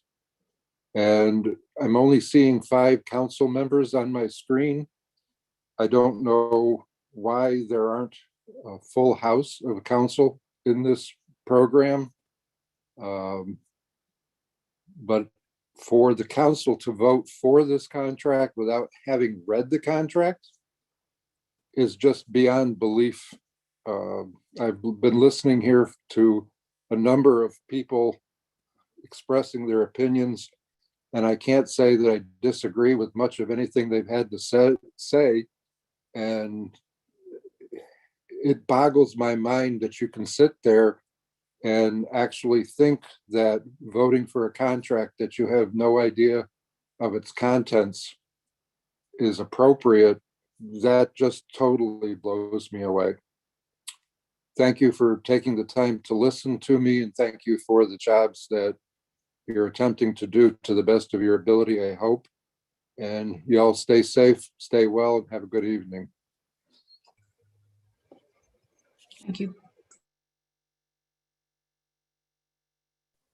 Next, we have Jacob Rolston. Kyle, if you can hear me down there. Yes. Everybody hear me okay? Okay, perfect. Please state your full name and address for the record. Jacob Ralston. I live at 1092 Powers Road, Compton, New York. Well, there's nothing really else I could touch Sorry, on. do we need a motion to suspend the rules? Did you say Conklin, New York? Yes, I did. Ken, point of order, we don't need a motion every time to allow somebody to speak. It's a one-time. Okay. I believe Thank so. Asking Ken. Madam President, that's correct. That motion only needs to be made once. Got it. Thank you. Perfect. Good to go? Yes, you are. Thank you. Okay, thank you. So I have been an employee at the Binghamton JC sewage treatment plant. I've been an operator there for, it'll be 15 years in September. And there's not a whole lot that I could touch on that, you know, my coworkers, people in the community haven't already touched on. You know, we all know deep down this minuscule $60,000 contract with Veolia is just a golden key to come in the door to discredit the people who are civil servants, speaking the truth of things that happen there. But I'm not going to spend a lot of my time talking about that. I would rather spend the next few minutes talking about what we have done in the past couple of years as far as staff there. You know, the pandemic hit and we were on a hiring freeze.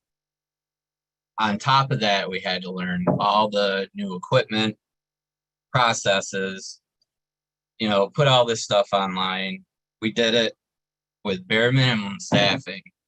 And, you know, we did it at an A+ rating from the DEC. So if you want an audit, an unbiased audit, I would listen to the DEC, and it doesn't get better than an A+ rating. I just want to say, in 15 years, I've never seen operators, mechanics, our lab technicians, our night shift, second shift people. We all are very knowledgeable. We are all clicking together.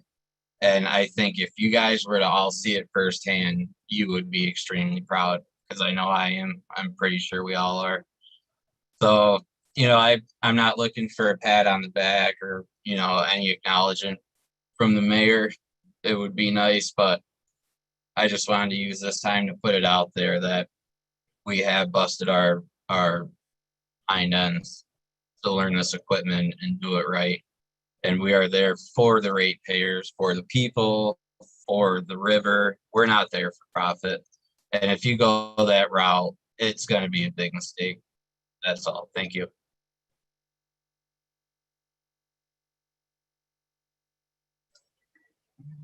Thank you. Okay, next we have Brian Whitbeck.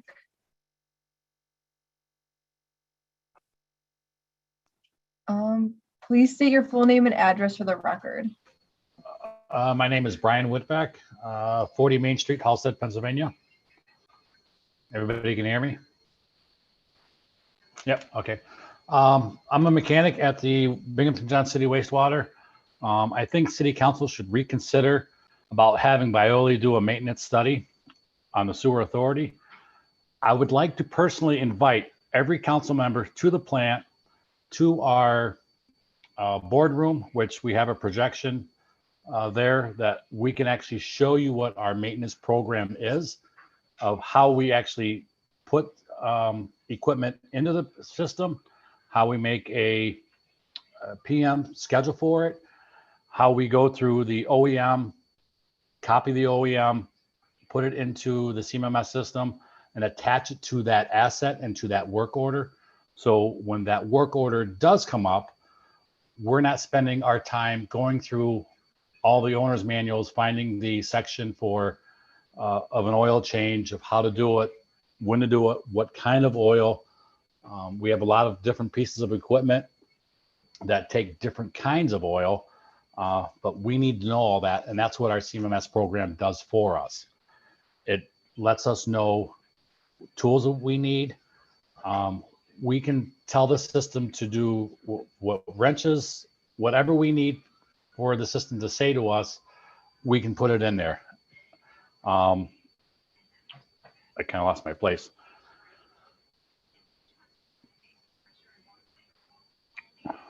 So spending a lot of time looking at the OEM, the mechanics can see what needs to be done right. The work order comes up. Now, if the manufacturer has a web link to that piece of equipment, we can actually put that web link right to the CMMS system. And then actually when we have our phones with us, which we all carry our phones with us, and we all have Google, and we actually have the CMMS system on our mobile apps, we can actually bring up that website right then and there, and we can just read everything that we need to read. Some of the equipment does have QR codes. We just scan the code and it brings up the maintenance schedule right there for us. right there at the piece of equipment. We're saving time. We're saving money. I don't think that we should, Violi should be asked to, I guess, evaluate themselves. They're the ones who helped build this plant, helped put all the new modifications into this plant. So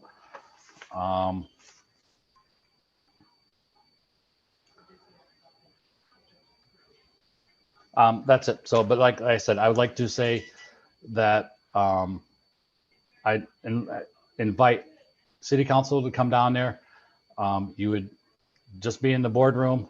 We can show you everything. We can hook up the computer right there to the projector. We can show you our whole maintenance program. So there would be no question on your part of that we do have a maintenance program in place, and we do have every piece of equipment captured, and we're doing our jobs like we're supposed to be doing as mechanics.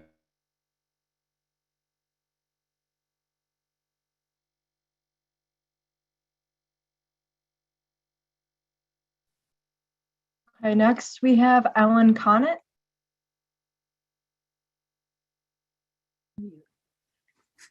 Please state your full name and address for the record. Hi, Ellen Connett, 104 Walnut Street, Binghamton. I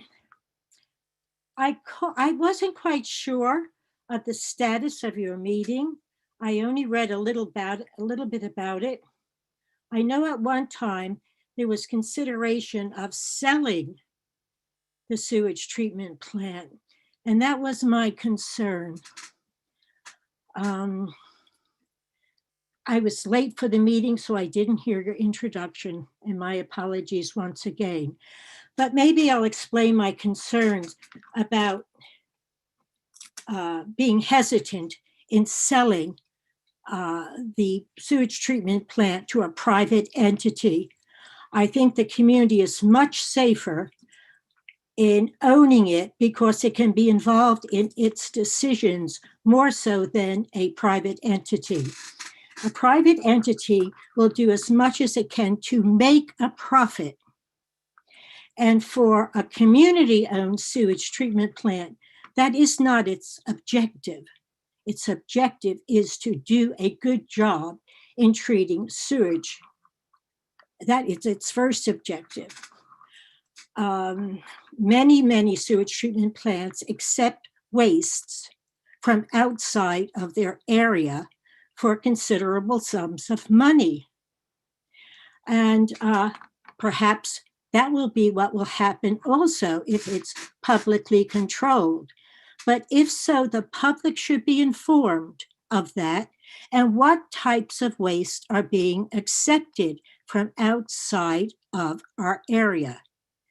And so for me, that is of prime importance. It's very important.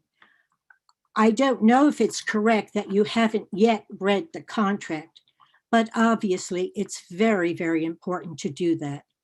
And from the little I heard this evening, it seems you have some very fine residents who want to be involved with you as a unit.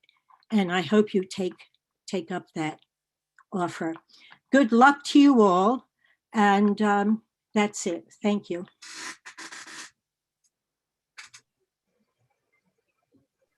Thank you. Okay. We do have a number on here. I know they are not able to raise their hand, but I will allow them to speak in case they're waiting to. But I don't want to read the number out loud, so I'll just read the last two digits just so they're aware. The last two digits are 28. I don't know if they're wanting to speak. I just know they can't raise their hand. Oh, nope. I guess not. Okay. So last person that has their hand raised is Tarek Abdelzam.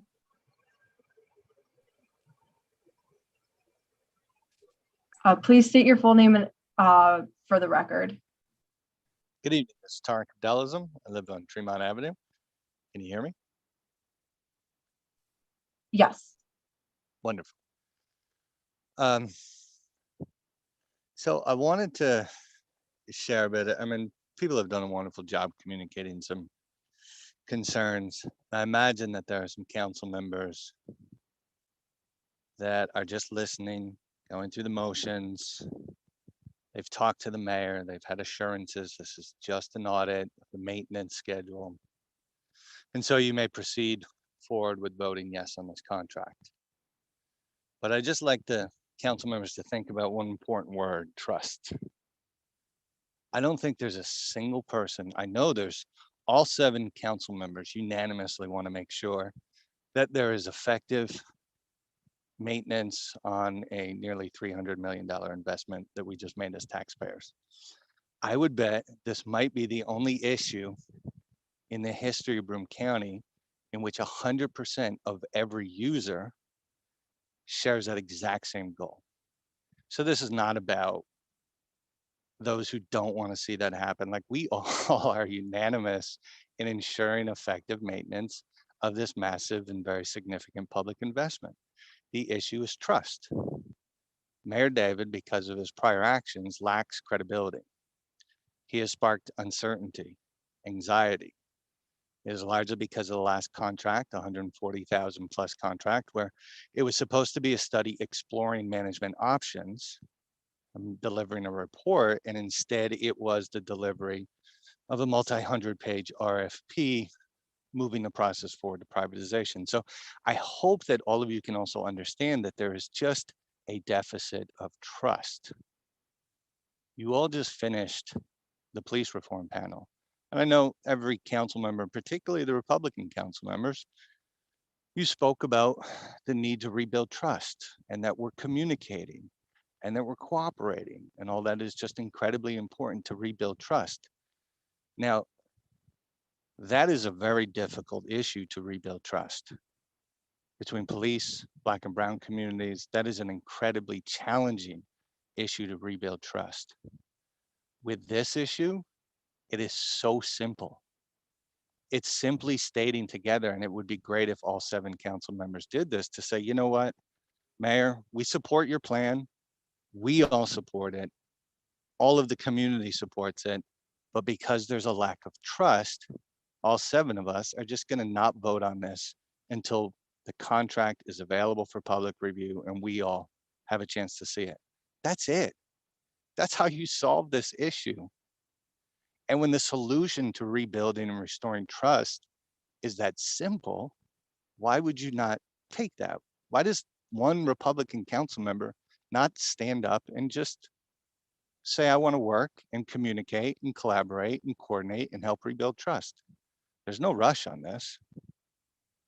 If there's truly no one that does that, given you've heard hours now of folks who are anxious, who do not trust the mayor on this issue, board members who don't trust the mayor on this issue, staff, plant employees that don't trust the mayor on this issue. Like, if one Republican just can't stand up for them, then it really does cast serious doubt on everything you just said when it came to restoring trust between law enforcement and those who are disproportionately harmed. This is such a simple solution. And I hope that some of the council members, it'd be great if all of you could just once say, you know what, we're just going to wait till we see the contract. Thank you for considering that. Have a good evening.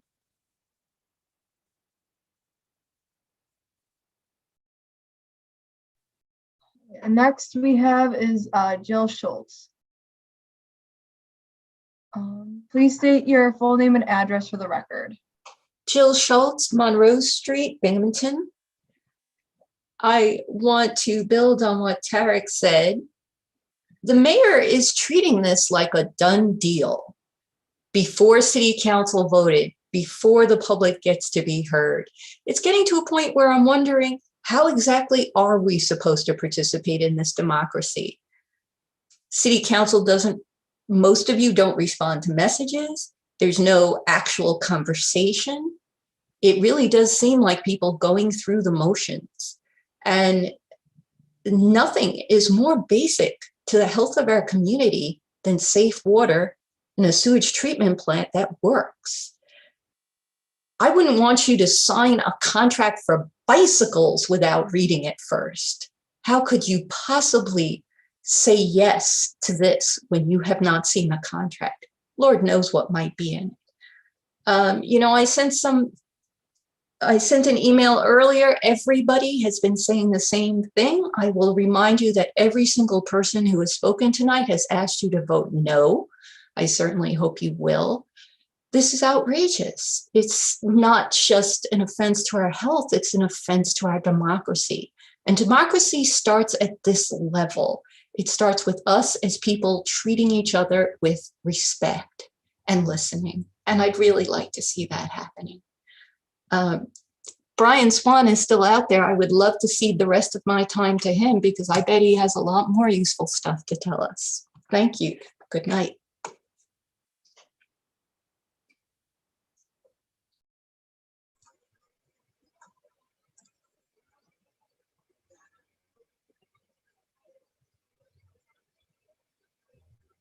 Okay, no more hands are raised. I do have a few letters that I can read if you want to go ahead with that, President Rossanetti. Yeah, we can move ahead with that portion of the comments. Okay. Grace, thank you.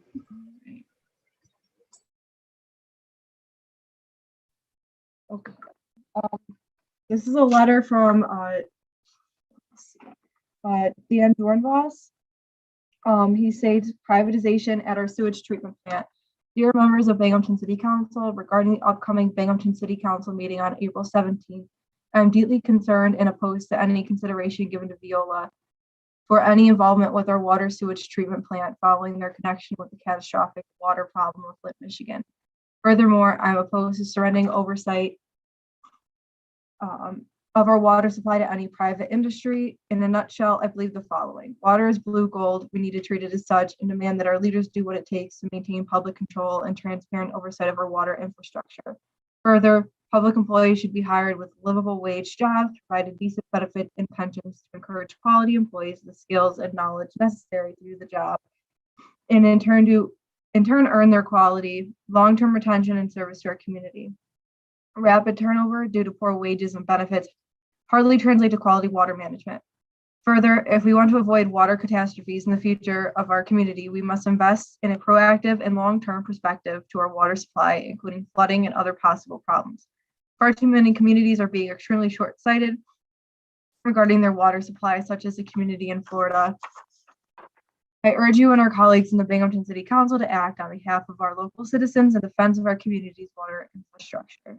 It may seem like a daunting cost now. However, it will become extraordinarily costly if we fail to be proactive. Thank you, Don. Okay, next is from Bill Altman. Greetings. The City Council must reject the bid of Veolia Water North America to perform an independent audit of the maintenance of our sewage treatment plant. It may be that we will require an independent audit. However, this cannot be considered independent or a true audit because the plant uses Veolia's filtration system installed and maintained by its U.S. subsidiary, Kruger. If we need an independent audit, then any entry or subsidiary with any connection whatsoever to the facility must be disqualified from bidding. In fact, our sewage treatment plant is inspected annually by the New York State Department of Environmental Conservation. Do not spend $66,000 on an audit that cannot be taken seriously. Also, it is highly inappropriate for the mayor to announce the awarding of the contract before City Council has voted on the proposal. And this can be seen as a bullying tactic to serve your rights and responsibilities to our fellow citizens. Thus, in rejecting the bid, you are also voting to retain your power and to keep democracy alive in Binghamton. Your constituents depend on you for measured, intelligent judgment and the exercise of critical thinking on your behalf. Please do not let us down. Be well. Next is from Lindsay Webb. My name is Lindsay Webb. I live at 580 Shenango Street. I am 100% against the City of Binghamton entering into a contract with Veolia for purposes of evaluating the efficacy of the sewage treatment plant on the grounds that they are in a direct conflict of interest and in addition to their involvement in the poisoning of water in Flint, Michigan. Lindsay Webb. Next is Joe Galloway. Dear members of Binghamton City Council, here in Binghamton area, we live over a sole source aquifer as defined by the U.S. EPA and New York State Department of Environmental Conservation. Protecting that water is key to our survival, and that of future generations. It is also one of the prime reasons fracking was banned in New York State. In regard to the Binghamton City Council meeting on April 17th, I am opposed to any consideration given to Veolia for any involvement with our water sewage treatment plant, particularly in light of their connection with the catastrophic water problem of Flint, Michigan. I am also opposed to giving maintenance and oversight of our water supply to the private entity. Protection of our water supply should never become a for-profit operation. Our representatives must do what is necessary to maintain public control and transparent oversight of our water infrastructure. Furthermore, public employees should be hired with livable wage jobs, provided decent benefits and pensions to encourage quality employees with the skills and knowledge necessary to do a job and to in turn earn the quality, long-term retention and service of our community. Rapid turnover due to poor wages and benefits will not translate to quality water management. If we want to avoid water catastrophes in the future of our community, we must invest in a proactive long-term protection to our water supply, including flood mitigation and other possible problems. I urge all of Binghamton City Council to act on behalf of our local citizens in defense of our community's water infrastructure. Thank you. Next one is from Peggy Benz. I am opposed to hiring a firm to do this audit that has any connection to work already done or to an interest in operating a plant. An independent objective audit is needed on something as vital to the citizens' well-being as this. We've experienced serious problems and issues with the construction and operation of this plant. It's time to be fully transparent with the public.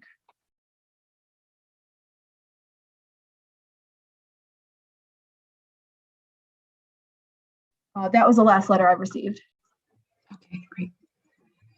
Thank you. Thank you, Grace, and thank to all of our callers. So we will be finishing up that portion of our meeting, and we will be moving on to the preferred agenda. Madam President, I apologize. I see that there are a couple more participants with their hands raised. Okay. Yeah. Go Sorry, ahead. I didn't realize. No, that's fine. I think Grace said there weren't any at that point. Go ahead. I will allow Alexis Plus to speak. Okay. Please state your full name and address for the record. Thank you so much. Greetings. My name is Alexis Plus, and I operate a nonprofit at 49 Pine Street in Binghamton, New York. I also am a 31-year structural engineer, and I'm really shocked at the proposal or the suggestion that the very firm that had involvement in the construction of the water treatment plant would also be investigating and performing an audit of the same plant when there are construction issues. I have extensive construction quality control experience as a structural engineer, and I can tell you, you never have the fox guarding the hen house on any type of a project. You would always hire an independent firm to do any kind of audit, construction quality control, review of operations or procedures. You would never use the same organization or firm who has done work on the original project. It just doesn't make good sense for the city. We really should keep this separate so that if there are any other issues that are revealed about the construction of the plant, that we can make sure that they are held accountable for that work, and you will not be able to do that if they're the ones who are performing the audit on the plant. It just makes absolutely no sense to me. New York State Building Code requires when a commercial building project is constructed that you have an independent construction quality control review of all structural components, and it cannot be hired by the contractor who is building the project. So that is, that's New York State Building Code. It doesn't exactly apply to the situation that you have here, but my point in bringing that up is the fact that there's a reason why they make those rules. There's a reason why they always have it be a separate firm from the construction, anyone who was involved in the construction of the project, because you can't trust them to have independent interests or to review the project in a way that is not, that they will typically find ways to absolve themselves of any type of liability or responsibility. And so New York State recognizes this, and it's built into the New York State building code that you would always hire an independent person to do the construction quality control. Like I said, this is a little bit different, but even so, the audit of the facility should definitely be an independent firm that would do that audit. And this, the thought that we would move forward with this is it's just shocking. It really bothers me in every level of considering ethics. And I would just echo what other callers have said. You know, this, people talk about like Democrat versus Republican and red versus blue, and it's just so exhausting because this is like common sense. This really has nothing to do with what party affiliation you have. It has to do with what's right for the taxpayers, what makes fiscal sense, what makes you know, sense in terms of liability for the city moving forward. This just makes sense. It has nothing to do with what side a person sits on. So, you know, as a person who lives in this area, grew up here my entire 51 years, to watch things get voted on continuously in terms of Democrats voting one way and Republicans voting another way, when it has absolutely nothing to do with the policy or the proposal set in front of you, is really disturbing. I really wish that people could just set their parties aside and think based on logic, good common sense, you know, what is best for the taxpayers, ignoring what party you're affiliated with. You have 1 minute left. I just really would implore you all to consider that and do that.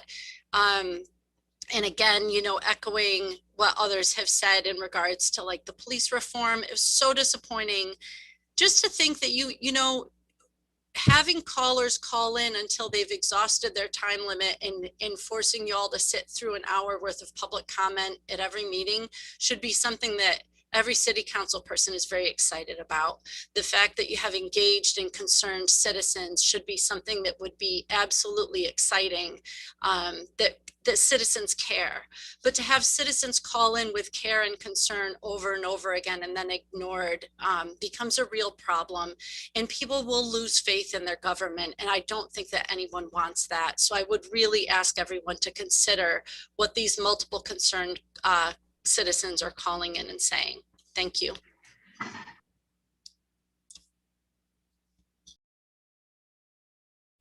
The next person that I will allow to talk is T. Gray. Please state your full name and address for the record.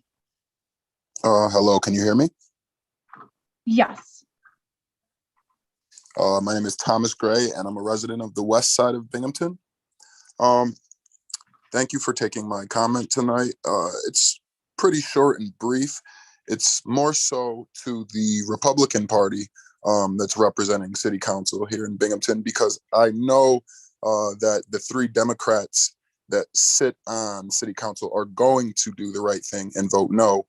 And I'm also concerned that I don't see Tom Scanlon or Giovanni Scaringi. I do see Phil and Sophia. Hello, how are you? I would ask both of you, Phil and Sophia, because you're the only 2 Republicans that are here right now, to please vote no towards this. The woman that called earlier from Flint, Michigan, she specifically had mentioned the child blood lead levels and the effects that it has.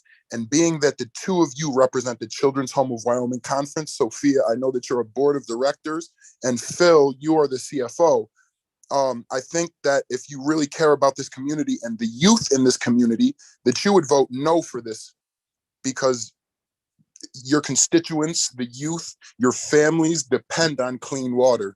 And that's really all that I had to say. Like, I'm confident that the Democrats are going to do the right thing.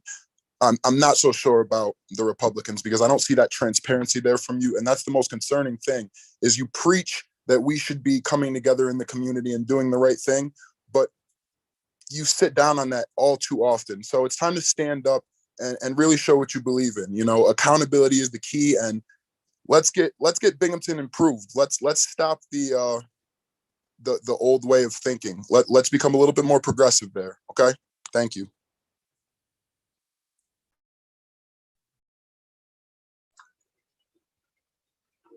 Okay. Grace, you're good? We are good. There's no other hands raised. We're going to end this portion of our meeting and we are going to move along. And that will take us to our preferred agenda. Would anyone like to pull anything from the preferred agenda before we proceed?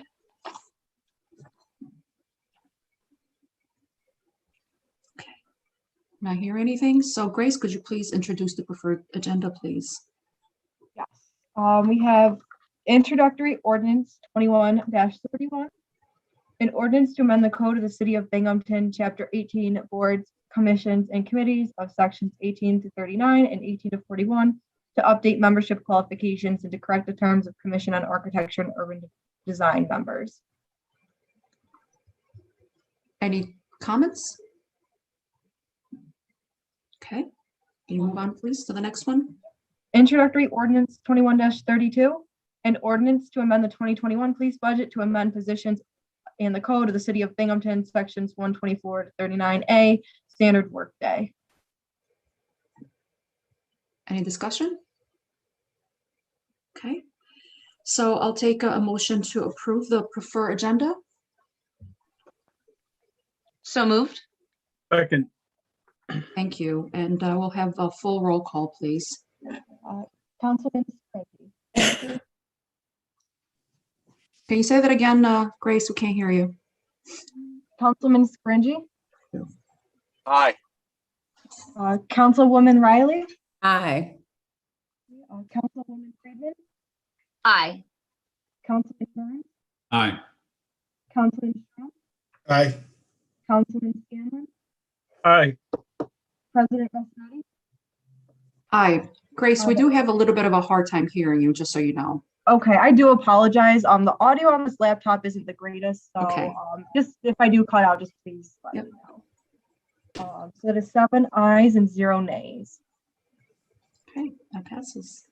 Okay, so we have legislation on the non-preferred agenda. Let's have a Councilman Strawn introduce introductory ordinance 21-30, considering finance. Thank you, Madam President. I ask for council for unanimous consideration of introductory ordinance 21-30, an ordinance to amend the Binghamton Johnson City Sewage Treatment Facilities 2021 budget for a city solicited audit of plant maintenance.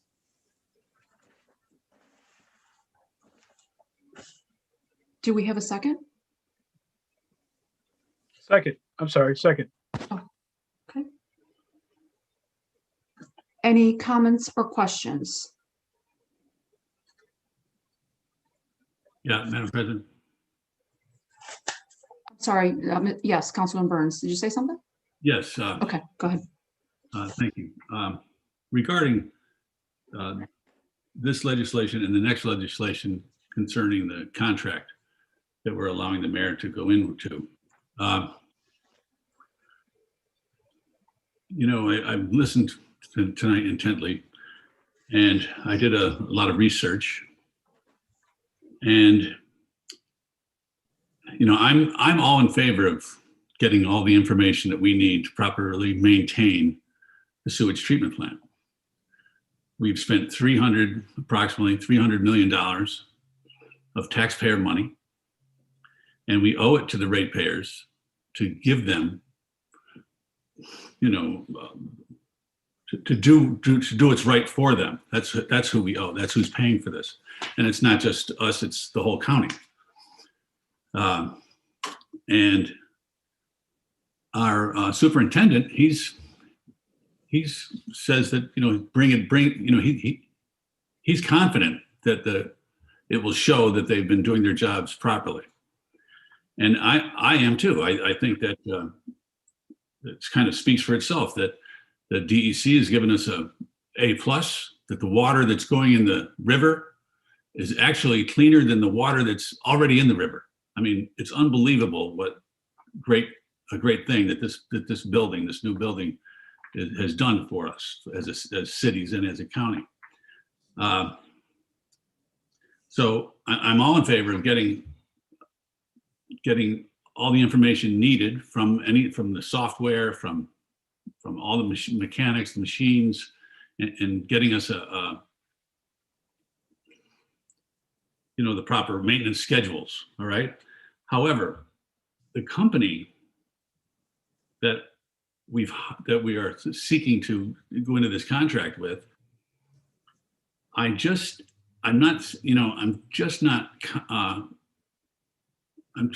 don't think that it looks good for us to go use Veolia, who helped build it, who has equipment in it that's not working properly, and who, for the people at home that might be watching, Veolia approximately 2 years ago put in a bid to be the company that would be hired as a private management company, and we'd be paying over $1 million more for that service. So if they ever are hired, they'd be making well over $1 million for their company that we'd be sending out of our community. By the way, I think they're in France or something as their headquarters. At any rate, so they're going to. It gives off the appearance that possibly there's a conflict of interest. So if it just bad for I think for us and for the ratepayers, for everybody in Binghamton, that we're going to hire this company that if the audit, and I'm confident that the audit will be good actually, because I have faith in our employees, but if the audit for some reason didn't look good, would this company, would the city council and would the mayor then want to go into this private discussion again of hiring a private management company? So I would feel more comfortable, and I'm asking all of you to vote no with me, so that we can just ask the mayor, just get your audit. We understand what you want to do, but let's just put it on pause and search for a company that has no interest in our plant and didn't build the plant and didn't put it in a bid to be the private company. So I'm sure there's a company out there to do that. And when it comes to the privatization, just up in Cortland, I spoke to the superintendent up there, Mr. Adams, and he was there when it went private. And he said it was a disaster, that the company that they had hired then was sold. And so that everybody that they made the deal with was no longer in the new company that they came in. And now they were forced to take on people that they didn't even sign the contract with. But they took it back from that. They went back to the municipalities. Anyway, I just would hate to see the city of Binghamton to get in that situation. And I don't know if, I'm not saying that that's what the mayor is planning or that that's what Veolia is planning. But why not get a company that has nothing to do with it, so that there's no chance of some sort of anything looking bad for us. All right. So that's how I feel. Thank you.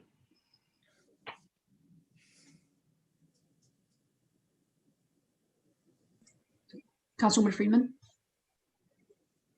Thank you, Madam President. I wanted to start my comment by thanking everybody who called in. I really identified with what one of the, I think the penultimate caller said about long comment sessions. I love them. That's one of my favorite parts of this job, is listening to people who feel passionately about something and take the time to call in and voice their opinion. That is one of the not silver lining, but one of the the cherry on top. I in general have no problem with audits, because I think that audits allow for us to be transparent and accountable. But I have multiple things regarding this particular audit that don't sit right with me. I agree with Councilman Burns that it seems like we, for some reason, are stuck on this one company that both was involved in the construction and also is potentially interested in managing the plant. The other thing that I am having trouble with is that I understand that council has voted in the past to authorize the mayor to enter into a contract, maybe a smaller contract where we don't feel like we need to see it. However, in this case, we have asked to see the contract and thus far have not been able to see it. And it seems to me like, even though that is maybe not par for the course, first of all, I think it ought to be, but also it just seems like, why is there, even if this is an unusual way to go about it, why is there such resistance to it? Like, is it illegal for us to see the contract before we vote on it? It just seems to me like there's information that would help us make an informed decision that we were promised. I believe that we were told that we could look at the contract before voting on it, and we thus far have not been privy to that. Given the fact that there is some information missing here, I'm going to make a motion to hold this over until we have a chance to view the contract.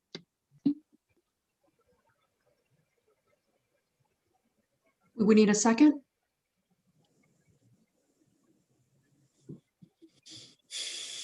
Second. Okay. So for that, we need to schedule a special meeting. Councilwoman Riley, did you have your hand up? I'm sorry, but I'm not necessarily looking at this. I don't want to miss anybody. I did have my hand up about both. Actually, both of the RLs are tied together. This one particularly is about transferring the money. The other is about the agreement, and I know we're not there yet, but if we're holding one over, well, I'll wait. Go ahead. Okay, so we're going to need to schedule. Councilman Scanlon, go ahead. Thank you, Madam President. I'm not sure how we got from talking about an audit to privatization. They're two completely different things, and nobody's talking about privatization. I'm not sure how this came about, but we're talking about an audit. This audit was approved by the board at the sewage treatment plant.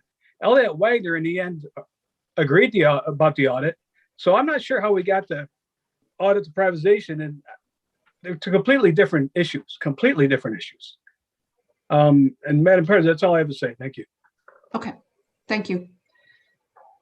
Councilwoman Riley. Okay. Since we're going back to the discussion phase, and I thought we were. Well, actually, I think we should move on, and there's also a portion, as you know, for our comments afterwards. So yeah, we'll get back to that. Thank you. So we had a second motion to hold this over, correct? Okay, we will need to schedule a special meeting. Grace, are you there? Yes, I'm here. Okay. I would, can we look at scheduling something, a meeting tomorrow at 6 p.m.? Yes. Okay. We can do that. Madam Thank President? you. I'm sorry?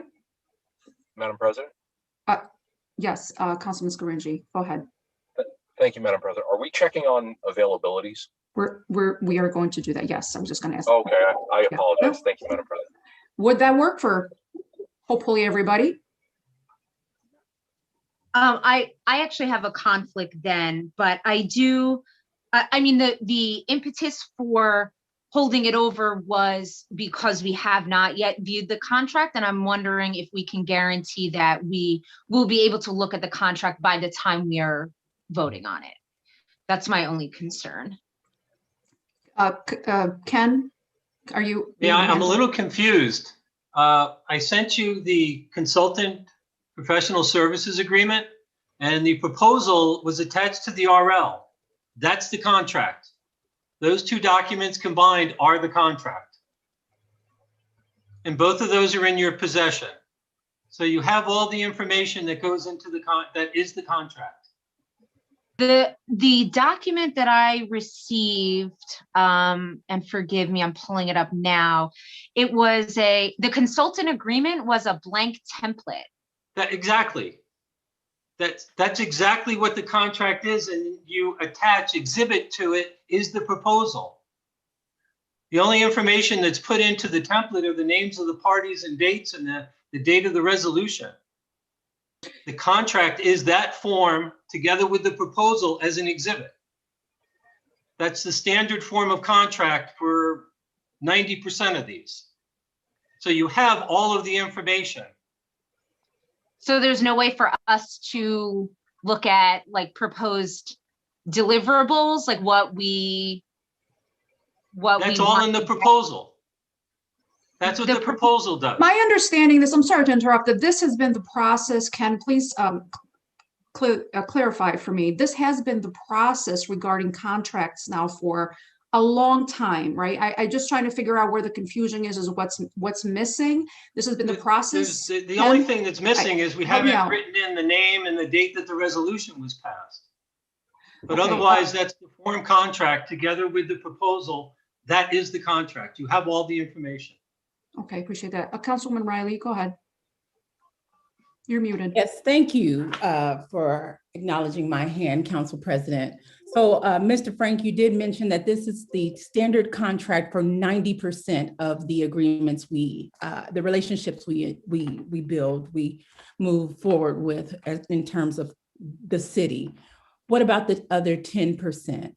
What we're asking for is not a template and not a proposal that can be amended based upon the negotiations of the parties involved. We would like to see so that we are not ultimately holding the bag when someone comes back without a written report, when someone comes back and does not hold every person that is liable for any errors, any fault that may be found. Will this company, if they find it to be a problem, point out the lead agency as one of the causes for some of the maintenance issues? Where are those specifics of the end results? And that's all we're asking for. And in our previous meeting that we cannot find the tape to, we talked about having a completed document available to build trust amongst all parties involved, not only the board at the water sewage treatment plant, but our constituents. And that's what we're asking for. Now, when I asked about this the other day during the work session, instead of guiding us, you decided to tell me that how I could vote. That's not what I asked. And this is why we're coming back to the table, requesting what was promised in the previous meeting. Yes. And that was delivered. Can I finish? You have I'm sorry. I thought you were okay. No, We're not. I'm asking for folks to not talk over each other, please. And that's why I'd like to finish. Thank you. Go ahead and finish, Councilwoman Riley. Let's not talk over each other. Thank you. My thing is, we received several emails saying how what has been done and what has been expected. We are not those people. That is not this council. We've made our requests known. We were given verbal authorization. Again, we can't find the tape, but we were told we would receive a contract, not a blank document and a proposal. Anyone who has negotiated any type of agreement, any type of contract at all, your car, your house, there are negotiations and things change, as with what happened with the golf course recently. So that's what we're asking for. That's it. Thank you. And that is what you have received. Okay, we can fill in the name, but the proposal is the exhibit to that contract. Okay, thank you. And there's nothing else I can provide for you. And as this has been held over, there is time for you, any of us really, to ask additional questions and clarifications as needed. Regarding the, I'm sorry, the special meeting, can we, okay, I see a couple of hands up. I don't know who was first. Councilman Scanlon, you have your hand up?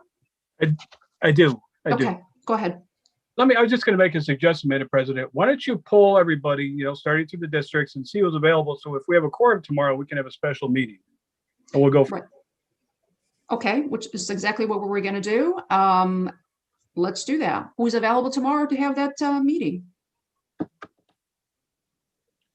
I would start with Grace. Let's ask Grace to go through every council person, please. See if they're available. Okay, let's go And we through said it. 6 o'clock. Yes. So for tomorrow at 6, Councilman Scaringi. Tomorrow evening would not work for me.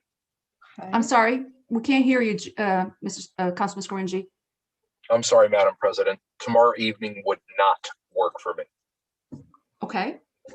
Councilwoman Riley. I am also not available tomorrow evening. Okay. Councilwoman Friedman. I'm not available tomorrow evening. Councilman Burns. Oh, you're muted. Yes, I am available. Councilman Strawn. I'm available, but with 3 people already not available, I think that would be, I don't know what a quorum, I don't know if a quorum is for. I think it'd be unwise to do it, but I am personally available. Councilman Scanlon. I am not available tomorrow. Okay. So why don't we, Grace, look at Friday? Oh, Tom, Councilman Scanlon. Yes, go ahead. I apologize. Go ahead. No, okay. Friday. Councilman Scaringi. Friday doesn't work for me either, Grace. The earliest that would work for me would be the following Monday. Okay. Councilwoman Riley.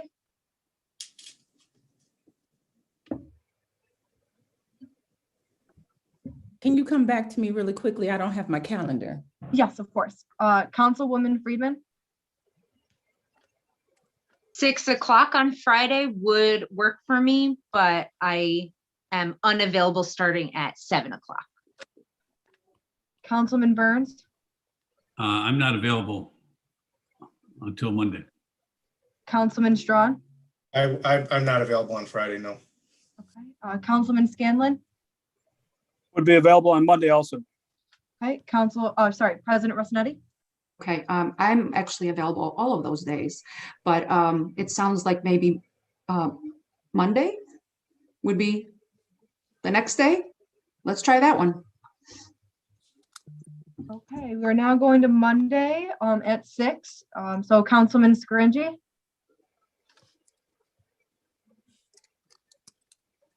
Grace, you said Monday at 6, right? Yes. That would be the 12th, correct? I believe so. I don't have a Yes, it is the 12th. The 12th. Yeah, yes, that should be good for me. Thank you. Sorry about that. Councilwoman Riley. And we're saying 6 o'clock or 6:30? Yes. 6 o'clock on Monday. 6 o'clock is doable.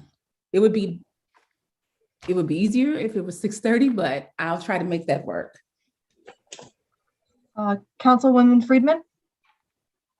I'm tentatively available. I'm getting my second COVID vaccine then, so I don't know how I'm going to feel, but maybe. Councilman Burns.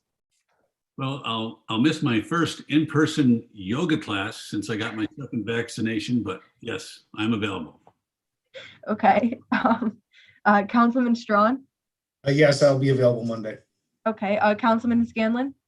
I'm available Monday also, Grace, yes. Okay. And then President Rossetti. I'm available Monday. Yes, thank you. So that's all 7. Okay. Thank you. And so we will move on to introductory resolution 2024 considered in planning. Councilman Strawn.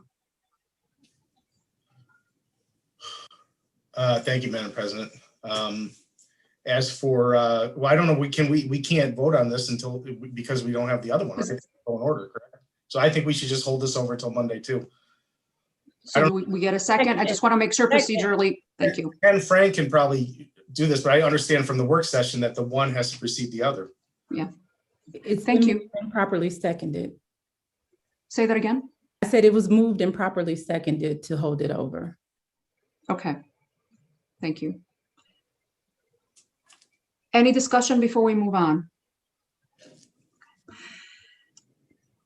So I guess then that brings us to our communication from council members. And if I'm not mistaken, tonight we're supposed to start with Councilman Scaringi? Or no? I think so. I believe that's correct, Madam President. Yes, it is. Okay, go ahead. Thank you. Nothing to report.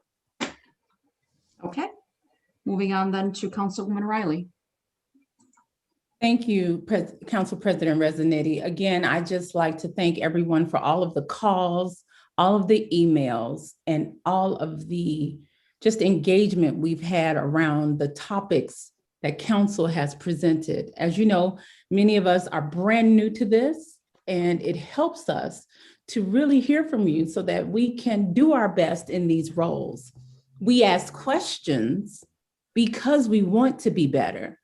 And instead of evading the questions, we hope that we get answers from those that have the answers so that we can adequately do what we've been elected to do. That's all. No games, no tricks. We just want to know what options we have, the information that's available, so we can go forth and represent our constituents. Many things are happening in the district. Continue to do your due diligence to remain safe. Go get your vaccine. Anyone over 16 is now eligible. And we want to encourage you, provide the information you need, the sites you need, anything you need so that you can move forward to protect you, your family, and your neighbors from the COVID virus. Thank you. Have a good night. Thank you, Councilwoman Riley. We are moving on to Councilwoman Friedman. Thank you, Madam President. I want to start off by reiterating what I said before, that I'm so excited whenever there are any number of constituents calling in, but especially when there's a hot button issue. And who would have thought that a sewage treatment plant audit would be an issue that would spark so much public interest? It's funny, you know, how that works sometimes. But thank you for everybody who took the time to call in. I also want to echo what Councilwoman Riley said, and I feel like this is something that I just say over and over all the time, is like, we were hired to do a certain job, and that job is to make decisions on behalf of the residents of the city of Binghamton. It's a tough task, but one of the things that allows us to do our jobs the best that we can is finding out information, you know, asking questions to the right people, fighting for transparency, which is, I sound like a broken record. I wish my pay grade on city council was proportionate to the number of times that I say the word transparency during a meeting. So, you know, you can understand my frustration when, you know, I won't say we, I'll just talk about myself, that like, I'm trying to make the right decision on behalf of all of the people in my district in the city of Binghamton. And also some of the decisions that we make affect other people in other cities and towns as well, downriver, as it were. And it's telling to me that a request for seems to be met with such resistance. You know, it's like, okay, maybe what's the worst that's going to happen? We see this contract and then it's irrelevant, you know, or like, you know, I think of like, you know, going into a restaurant and saying, can I see the list of ingredients in this dish? And someone's like, well, no, you can trust me on this one. If you're gluten-free, you can eat this. And I'm like, well, okay, but I want to see the list of ingredients anyway. I'm entitled to have that complete information, even if maybe it won't in the end be relevant. But what's the harm in painting as complete a picture as possible? And it just, you know,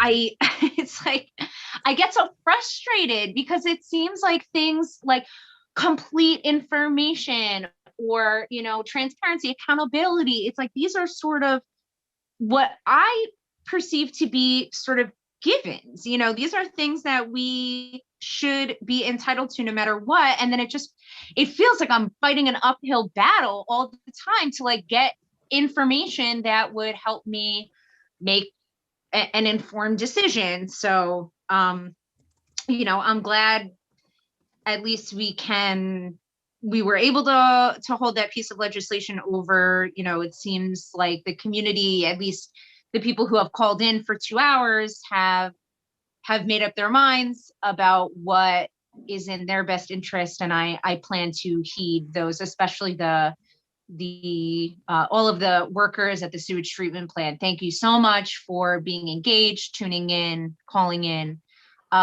Happy belated Passover and Easter for all of those who celebrated. I hope you had a wonderful holiday. And that's all I have. Thank you. Thank you, Councilwoman Friedman. We will move on to Councilman Burns. Thank you, Madam President. Over here on the south side, the spring sweeping is going very well. Saw the sweepers out, and the streets are looking better than they were since right after the snow melted. And it's about all I got tonight. I want to just let the ratepayers of the sewage treatment plant know that we have your back, and we're trying our best here. Thanks. Thank you. Moving on to Councilman Strawn. Excuse me. Thank you, Madam President. Just a couple of quick things. One to the point that, or one of the points that Councilman Burns just said. I agree. I'm working with 2 different departments on the border between the beautiful 5th District and 6th District of the South Side with the Public Works and Parks. I'm trying to do a little mini cleanup. That's probably a little more involved than just some hands picking up trash, but not really moving heaven and earth, but just trying to clean up a few things. So I agree. I think that they're doing a great job.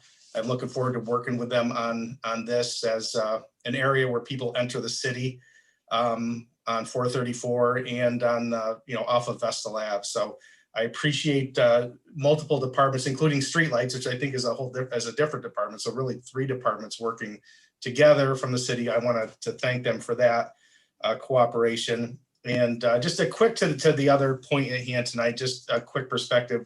I know we'll have more time to talk about this on Monday. I do intend to use these 3 business days to gather a little bit more information myself. But to Councilman Scanlon's point, as far as I'm concerned, this is a standalone issue. Whether Veolia is the right person or not, that's the standing issue, and I guess for this one. But as far as privatization, I view it as a complete standalone, completely separate thing. And I'll gather some information to make sure I'm on track with that. But I believe that that's not even on the table. Whether there's been proposals or not, that's not what we're looking at right now. So I'm looking at this as a standalone issue with this particular company doing an audit of the plant, period, end of story. That's the way I'm looking at it. I don't know. I know none of the 7 of us want anybody's water to be poisoned. I don't know where that idea came up from. And one of the callers has said that nobody wants that. It's a completely bipartisan issue. He's right about that. It's just a question of the company itself and stuff like that. I shouldn't have to make that point that nobody wants poison water, but I felt that I wanted to. So thank you. Have a good night, good weekend, and enjoy the beautiful days we're having here. Thank you. Moving on to Councilman Scanlon. Thank you, Madam President. I sit here and feel like we're trying to reinvent the wheel regarding contracts. This has been the same operation for the past 3 administrations. We operate like this, and for a reason. If we waited for our contract, we would take the city business and grind it to a halt. Nothing be done for 3 months. I assume that's how long a contract takes to get together. So they keep Councilwoman Riley keep asking for a contract. What would we do with a contract anyways? We're not lawyers. What would we do with that? What are we gonna pick apart a contract? And I feel I got to point this out too.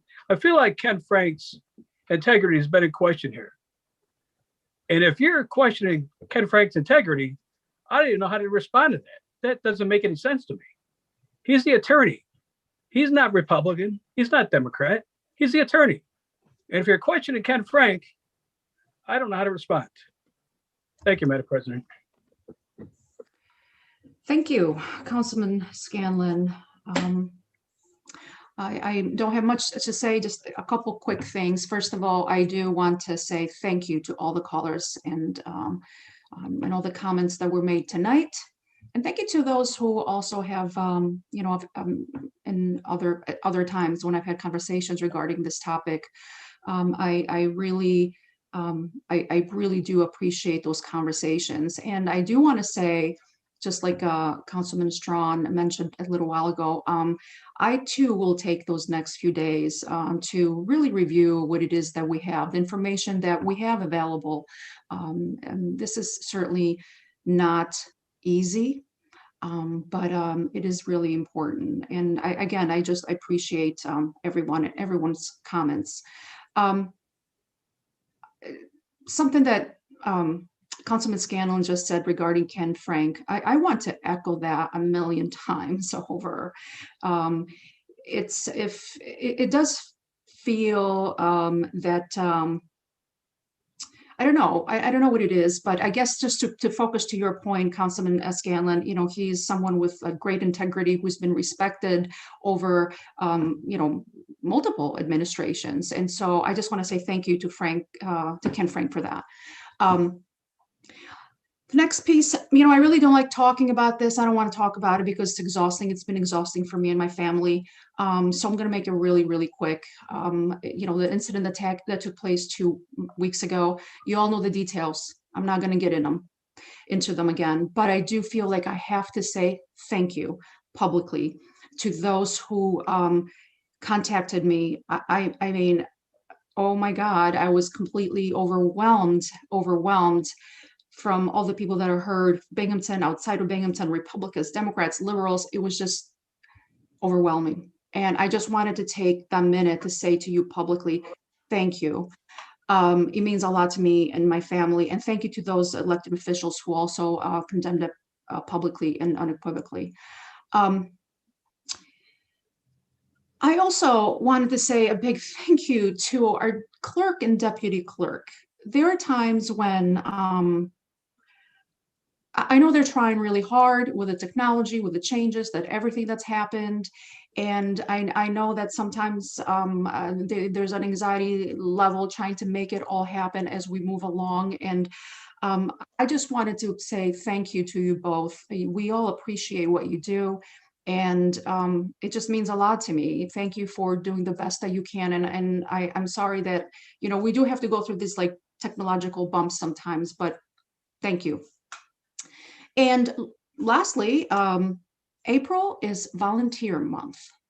I just found that out not too long ago. And this is important. It's an important thing to celebrate our volunteers.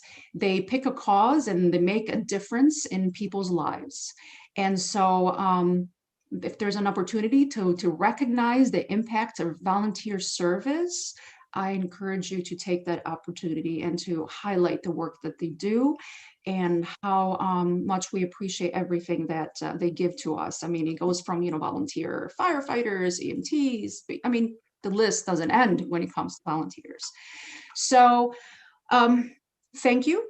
And I also encourage you, all of us, to start thinking or continue thinking how we can volunteer and support our community. I am getting ready and excited to start my cleanup series for the summer and the spring. Now that the weather is better, it's just one small way to volunteer. I encourage all of us to be engaged and supporting each other in every way that we can. And with that, I'm going to say good night, and I'd like a motion to adjourn the meeting, please. So moved. Second. Thank you very much. Have a wonderful night. Good See ya. night, everybody. Good night. Night. Good night.